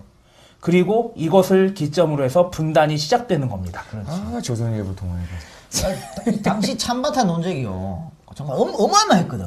그래서 서로 사람을 너 반탁이라 그러면 무조건 찬탁이라 그러면 무조건 빨갱이라 몰고 그래서 막 서로 죽이고 백색 테러 또 막 이런 테러들이 엄청나게 심했다고. 그렇죠. 예. 근데 이 오버에서 비롯된 건데 물론 나중에는요 그 소련이 이제 찬탁을 찬성했지. 그래서 반탁 했던 조만식이 뭐 숙청하고 이랬지만. 그렇죠. 예. 근데 이 당시는 그게 아니고 이 당시는 오히려 미국이 찬탁을 주장했었거든. 그런데 이게 오보를 이렇게 날려버려가지고 이게 오보 나올 때요 그 모스크바 삼상회의가 끝나지도 않았어. 네. 그런데 씨발 지들 마음대로 오보를 날려가지고 씨발 도움이 안 돼 이것들은 진짜 뭐 진짜 어디서 똥땅도 못 쓰고 진짜 도움이 안 되는 것들 씨발 짜증나. 자, 미국과 소련의 입장을 한번 봅시다. 미국 그 하지의 입장에서는 반탁운동이 우리한테 뭐라 그런 게 아니니까 나쁠 게 없는 거야. 그러니까 거짓말을 잘못된 건 알았지만 뭐 우리가 그런 게 아닌데 Why not? 아니면 말고. 뭐. 그런데 소련 입장에서는 짜증나잖아. 그치. 그러니까 모스크바 삼상회의 과정을 다 까발립니다. 그러니까 미국이랑 소련이 똑같이 제2차 세계대전 승전국으로서 같이 들어왔는데 여기서 사이가 틀어질 수밖에 없게 되는 거죠. 이게 타스 통신에다 까발렵시다. 과정을 전부 다 까발려버리네. 그런 와중에 1946년 6월 이승만이 개새끼가 정읍에서 남한 단독 정부를 세울 수 있다라는 나만만해. 그 발언을 하지요. 정읍 발언. 여운형이 여기에 반대해서 좌우 합작 운동을 모색하기 시작합니다. 그런데 이건 미 군정에서도 원하던 것이었죠. 원래 애초에 그걸 원했으니까. 그러나 1947년에 들어서 메카시 열풍 등으로 미소 관계가 악화되고 미국은 남한 내 공산당 활동을 적극적으로 때려잡기 시작합니다. 나중에 메카시 선언은 그 이후 나온 거긴 하지만 그 전부터 20년대 중후반부터 이미 이 공산주의자들에 네. 대한 숙청은 아마 20년대, 30년대 이때부터 시작이 돼 있었어요. 네. 여기에 근데 생각을 해봐요. 미국이 처음에 인천 앞바다에서 들어왔을 때 처음에 맡긴 게 옛날 친일하던 놈들이잖아. 그렇지. 그러니까 그 사람들을 또 그대로 이용해 먹고 친일하던 사람들은 자기도 살려고 하니까 열심히 공산당을 때려잡겠다고 나서기 시작합니다. 공산당 때려잡는 앞장섰던 것들이 친일 경찰들이죠. 예. 북한도 반탁 세력들을 차례차례 목을 날리기 시작하고 그렇게 해서 아까도 얘기했지만 조만식 선생도 숙청을 당하게 됩니다. 그래서 이 신탁 통치 관련된 미소 공동위원회가 계속 지지부진하고 제가 지난번 방송 때 언제 방송 때 얘기했죠? 이승만 특집이었나요? 트루먼 독트린 이게 선포가 되면서 분단이 기정사실화됩니다. 그러니까 분단에 말하자면 이 찬반탁 때문에 이렇게 이 찬반탁 이 대립 전에는 좌익 우익이 이렇게 서로 싸우진 않았거든. 그렇죠. 근데 이때 완전 정말 무조건 죽여야 된다 이렇게 되는 거지. 빨갱이 무조건 죽여, 파랭이 무조건 죽여. 아니 송진우가 그거 야 그거 원문 보고 말했는데 이 한마디 했다고 그 다음날 가서 씨발 방아쇠 땡겨버리는 게 어딨어. 아유, 씨. 그것도 씨발 그 동아일보, 조선일보 오보 하나 때문에. 에이 그. 자, 그래서 이야기해서 여운형은 이렇게 이제 아까 얘기했던 좌익으로 몰렸어요. 좌익으로 몰리면서 살아생전 총 12번의 테러를 당합니다. 네. 12번의 테러를 당하는데 11번은 무사히 넘겼어요. 왜냐면 아까 얘기했지만 유도 뭐 못하는 게 없었다니까 이 양반은. 그렇죠. 그래서 넘겼는데 마지막 테러를 뭐 12번째 못 넘기고 뭐 차에서 습격당해서 뭐 차 밖으로 뛰어내리고 뭐 별일 다 다 있었어. 있었다더라고요. 그렇지. 근데 사망을 하고 맙니다. 47년 7월 19일 날인데요. 이날 이제 여운형 선생이 사망을 했는데 사망 당일 아침에 자기가 죽는 걸 예상했나 봐. 그 지인한테 편지를 한 통 쓰는데 거기 마지막 구절이 뭐라고 돼 써있냐면 친애하는 김 선생 나는 공포로부터의 자유가 없소. 나는 아직도 미군정 하에서 국립경찰로 채용된 친일파의 소나기에 고통받고 있소이다. 이렇게 썼습니다. 얼마나 슬프네. 약산 특집에서 얘기했지만은 작 같은 우리나라의 역사입니다. 그 사망 당일을 좀 얘기해 볼까요? 사망 당일날 서울 운동장에서 한국과 영국의 친선 축구 경기가 열리기로 했는데 근데 이제 체육회장이니까 관람해야 될 거 아니야. 네. 관람하러 가기 전에 집에 가서 옷 갈아입고 간다 그랬어. 그래서 그 당시 이제 집에서는 여운형 연락을 받고 벌써 양복하고 다 준비해 놓고 있었다 그래요. 준비하고 있는데 그 차를 타고 가는데 뒤에서 뛰어오던 한지근이라는 18살의 소년입니다. 만 18세라는 소년인데 이거 재수없게 말이죠. 뛰어오면서 쏘는데 이게 맞겠니? 그것도 권총을. 권총인데? 그런데 맞았어. 재수, 씨발. 재수가 존나게 없어. 근데 이거 어느 기록에 보면은 그 뒤에 뭐지? 반발을 올라타고 쐈다 그랬는데 그건 아니고 목격자 의뢰 아니면 뛰어서 쐈다는 게 맞을 거예요. 그래서 쐈는데 그게 맞아서 사망을 했는데 당시 수사 결과 한지근의 단독 범행이라고 흘러났습니다. 그런데 이거는 완벽한 조작이다라고 볼 수 있죠. 왜 조작이냐? 이 사건을 수사한 경찰은 공범이 있는 줄 뻔히 알았단 말이야. 공범이 있는 줄 알았는데 이 공범들과 협상을 합니다. 뭐야 공범이랑 협상을 왜 경찰이 공범이 한 5명 있었어. 경찰이 그때 어떻게 만들어진 애들이야? 그렇지. 그때 경찰이 뭔데? 공범이 5명 협상을 해가지고 야 한 명만 주라. 한 명만 총대를 매자. 니들은 그냥 있어. 이렇게 된 거야. 그래가지고 한 명만 나선 게 바로 한지근이라는 놈이야. 그래서 한 명만 잡았는데 이때 수사를 누가 했줄 알아? 노독소리가 했어. 씨발. 저번에 나왔었죠 우리? 진짜 노독소리 때문에 나라가 미쳤다. 있다위야. 그래가지고요 이 공범들이 한지근이 잡히기 전에 모여가지고 단체 사진 찍습니다. 기념으로. 야 잡혀가기 전에 사진 한번 찍고 가더려. 하나 둘 셋. 경찰 있는 앞에서 네. 아 나 진짜 씨발 작가태가지고 좀 안. 근데 이 왜 공범들이 그럼 언제 알려졌냐면요. 공소시효가 살인범이니까 15년이지. 공소시효가 한참 지난 1974년에 자수를 합니다. 김영성 이거 형제지간이고 김훈, 유영호 이런 사람들이 4명이 자수를 했어요. 자수를 해가지고 그 당시 여운형의 테러할 때 우리가 공범이었다. 이 자수를 해갖고 이제 그때 한지근이 단독범이 아니라는 걸 알게 되었죠. 근데 끝내 뒷배우는 누군지 밝히질 않았구나. 항상 이게 찝찝해. 근데 뭐 누군지 대충 짐작하지. 네. 근데 한지근은요 백의사 소속이야. 우리 백색 터레를 전문으로 했던 예. 제너럴 블라인드. 깡패 특집에 나왔었죠. 까매지였죠. 염웅택 씨. 그런데 염동진이가 단독으로 시켰을 것 같지는 않고. 그렇지. 한지근한테 그럼 연동진이 뒤에 누군가 있었을 것 같은데 세간에서는 몽양의 정치적 라이벌이죠 이승만. 그렇죠. 당연히 이승만 했을 것이다. 근데 김구가 했을 것이라나 추측하는 사람도 있어. 그러니까 김구가 배그사랑 손잡고 했을 것이다라는 얘기도 있었고 그 다음에 반대로 좌파들 박헌영이가 했을 것이다. 라는 뭐 얘기도 있었고. 야, 그럼 다 온 거 아니야? 다 온 거야. 다 온 거 아니야? 좌파 우파 미국에서 했을 것이라는 얘기도 있었고. 다 왔는데 가장 확실한 건 역시 이승만이다. 네. 그렇게 보여지는 거죠. 왜냐면 이때 경찰들이 수사를 족같이 했고 그렇지. 범인 누군지 알면서 안 잡았고 그 다음에 사건 나자마자 벽보가 붙어요. 우파애들이. 우파이들 붙인 거야. 아니 씨발 사고 난지 어떻게 알고 그걸 이거 포스터를 언제 다 준비했나? 여운형 사망. 바로 그게 붙였다니까. 그러니까 이제 그럼 우파의 거두가 누구야? 이승만 아니야. 그렇지. 아니 그래서 그리고 생각해 보세요. 그러니까 남한에 우파가 정권을 잡고 있는데 자기네들이 정권을 지키기 위해서 여운형을 죽이는 게 맞지. 그 자기네들이 총 한 번 쐈다가 다 뒤집어 엎어지는 공산당 애들이 했겠냐고. 그렇습니다. 맥락상도 그런 거 같은데. 왜 또 이승만이 의심되냐면 하지가 사건 한 달 전에 이승만한테 편지를 썼어. 뭐라고 썼냐면 당신이 테러를 계획하고 있다는 그런 신고가 자꾸 내한테 들어오는데 테러하지 마, 이 개새끼야. 너 그러지 마 씨발 이렇게 편지를 썼단 말이야. 그러니까 이런 거 보면은 씨발 이승만이 한 거 아니야? 그럴 수밖에 없죠. 그렇죠. 또 하나만 더 드리면요. 한지근이가 당시에 미성년자라고 했습니다. 네. 만 18세. 그래서 소년범이잖아. 그렇지. 그러니까 사형이 안 돼. 그래서 무기징역을 선고받거든. 근데 사실은 얘가 한 20살이 넘었어. 넘었는데 조작해가지고 10대로 고친 거야. 그럼 이거 조작은 누가 할 수 있어? 나라에서 하는 거지 누가 해. 이런 적 같은 것 때문에 에이씨. 근데 이제 이런 결국은 한지근은 6.25 터지고 실종됐어요. 그래서 뭐 어떻게 되는지 모르고. 원래 이런 쓰면 정리해줘야지 또. 그래서 몽양 선생은 이렇게 김원봉이 그 이북에서 사형당한 것만큼 어처구니 없게 우리 동포의 손에 의해서 사망하고 말았다. 그 해방 후 최고의 민족 지도자, 또 해방 후 최고의 독립운동가, 해방전 최고의 독립운동가라고 했던 몽양 선생은 이렇게 사망하고 말므로써 그가 갖고 있던 모든 정치적 역량들이 이것도 같이 사라져버리고 말았죠. 그리고 더욱더 안타까운 것은 빨갱이라고 몰렸기 때문에 아직도 이 나라에서는 몽양에 대해서 제대로 한참 설명이 동안 되지 않았다. 얘기를 시킬 언급이 수가 없습니다. 안 되게끔 되어 있었죠. 그리고 1990년대 들어서 아마 90년대 들어서야 그 훈장이 주어졌을 거예요. 2008년도에 다시 한번 또 취소가 되긴 했는데 너무 늦었죠. 근데 이거는 뭐 우리 그 약산 선생은 아직 훈장도 없고 묘소가 어딘지도 모르잖아. 그런데 몽양 선생은 묘소가 있습니다 우리나라에. 네, 묘소 있어요. 한 번씩 가보시는 것도 괜찮을 것 같은데. 누가 또 그 리플에 남겼는데 보고 좀 짠했어요. 우리 그때 저번에 얘기했던 우리 그 누구지?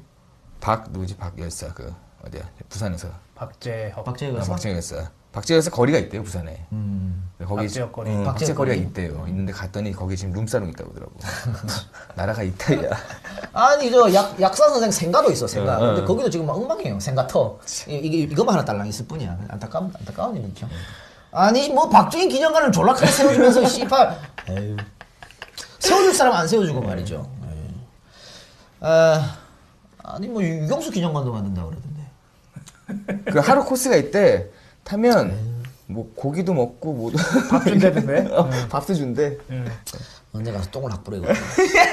자, 오늘 그 한 2시간 동안 또 몽양 특집을 달려봤는데 저희가 원래는 이 해방 전후가 굉장히 복잡합니다. 그래서 이렇게 짧게 하면 이해를 잘 안 되실 텐데 내가 왜 이렇게 짧게 했냐면 앞으로 김구가 나와야 되고 또 이승만을 김일성을 해야 되기 때문에 난 그때 자세히 설명하도록 하고 자, 계속 겹치니까 또 재미가 없잖아. 그래서 말하겠습니다.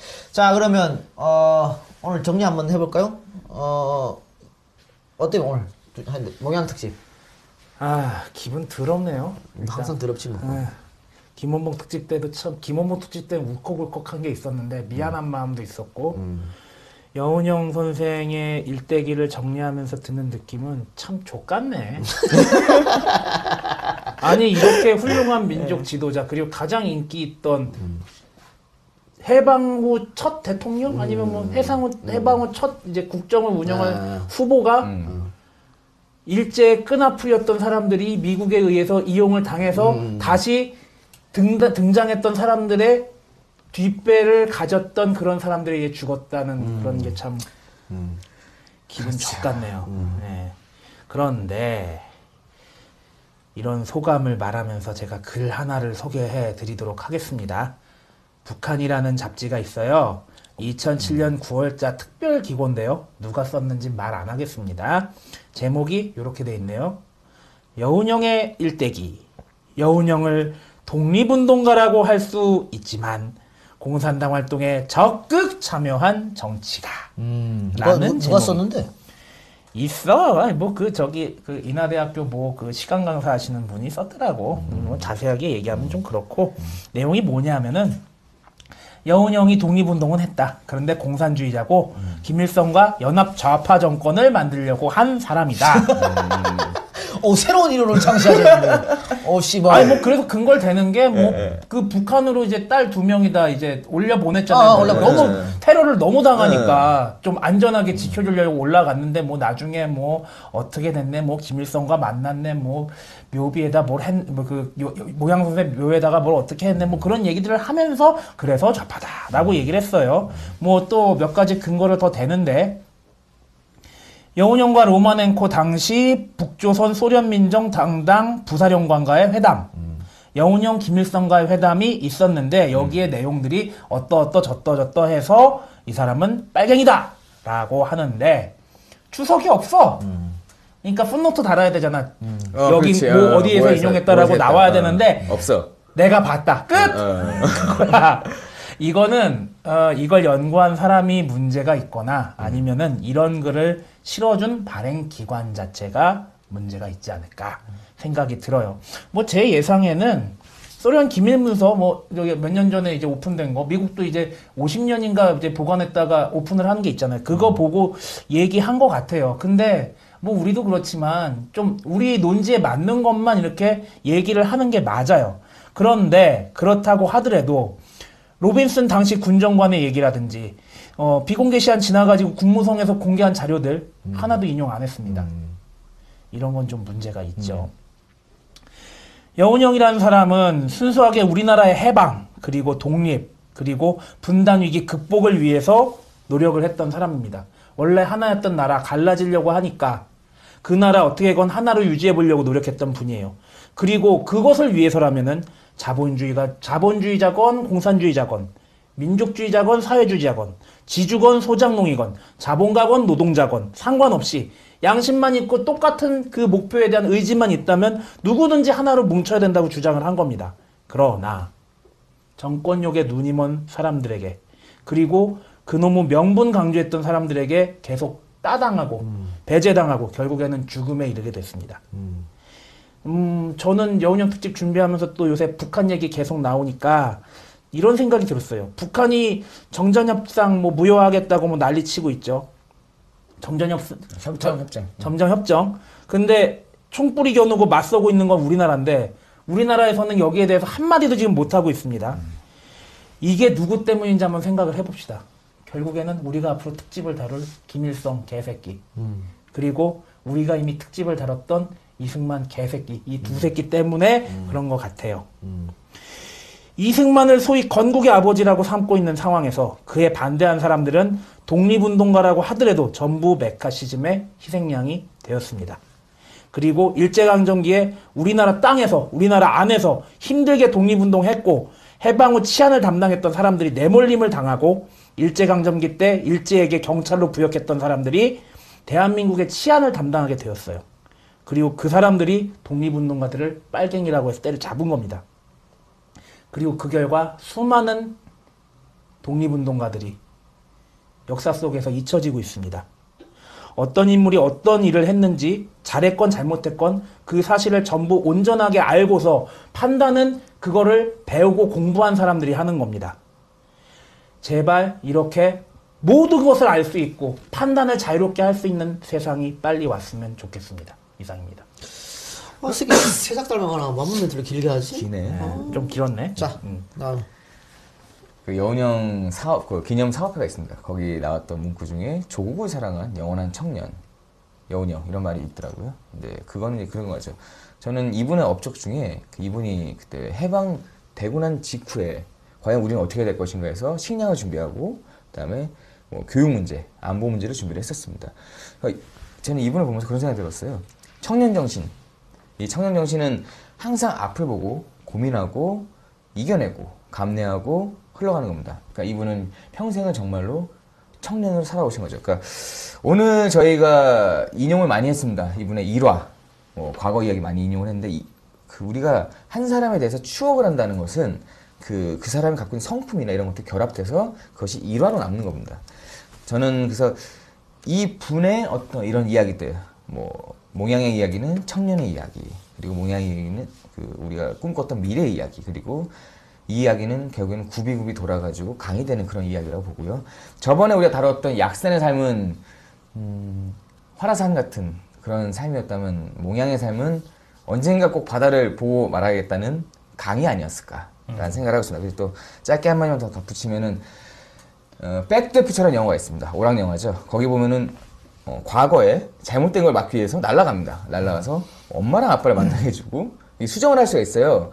현실에선 그런 일이 일어날 수 없다는 거는 제 친구 딸내미도 알고 있습니다. 과거는 돌이킬 수는 없지만 돌이키지 못하는 과거의 속에서도 슬픈 이야기와 그리고 거기서 잊혀졌던 이야기, 그리고 지금처럼 어떻게 보면은 조금 숨겨졌던 꺼낼 수 없던 영웅들의 이야기를 우리는 꺼내가지고 우리의 후손들에게 물려줘야지 다시는 역사의 이런 잘못된 반복이 일어나지 않을 것 같습니다. 이걸 똑같이 반복한다는 거는 정말로 무지한 거고, 사람들이 우리 간단한 백신도 못 맞고 사는 그런 불쌍한 우리 미래를 우리 후손들에게 물려주게 되는 거죠. 저는 그래서 앞으로도 저희가 이런 이야기 많이 좀 발굴해가지고 여러분들에게 들려드릴 수 있도록 하겠습니다. 이상입니다. 자, 알겠습니다. 계속 우리 몽양이 빨갱이가 아닌데 빨갱이라고 좀 그런다고 얘기했는데, 몽양이 그 구속돼서 재판 받았을 때 일제 판사가 물어봅니다. 너 공산주의에 대해서 어떻게 생각하냐? 그랬더니 몽양이 공산주의의 유물론으로 모든 문제를 해결하는데 반대한다. 나 개인적으로서는 막스주의자이다. 그러나 조선 독립운동에 대해서는 민족주의적 운동을 하였다. 러시아에 레닌주의자가 있는 것처럼 중국에는 산민주의가 있다. 조선에서는 여운형주의로서 가는 것이 조선 해방의 첩경이라고 생각한다. 이렇게 말을 했습니다. 해방 후에는 이런 말도 했습니다. 독립을 완성하려면 땅의 남북과 사상의 좌우를 가릴 필요가 어디 있는가? 과거 지하운동 시 어두컴컴한 감방을 걷다 만나 껴안고 감격하던 혁명투사에게 민족주의자도 공산주의자도 없었던 게 아니었던가? 이렇게 계속 좌우합작을 얘기하는 거죠. 알려지지 않았지만 말입니다. 이 선교사로 굉장히 많이 활동했어요. 몽양이. 네. 2년인가? 전도사. 공산주의랑 기독교랑은 같이 갈 수가 없습니다. 공산주의자의 일제 저기 친일파의 빨갱이 씨 뭐야 도대체. 그리고 전도사에 아니 이게 말이 돼? 원래 사상이 공산주의와 기독교랑은 같이 할 수가 없다니까. 네. 불가능한 일이에요. 그러니까 더군다나 그때 당시 공산주의란 게 처음 생겼을 그렇지. 때니까 얼마나 또 근본주의적이었겠어. 그 이나대 강사한테 그래 물어봐. 이거 어떻게 생각하냐고. 자, 마지막으로 제가 그 일제시대 때 일본 육군 대학교 교수이자 지식인이었던 오가와라는 일본인이 있습니다. 그가 패망 직후에 한 말씀을 소개해드리면서 방송 마치도록 하겠습니다.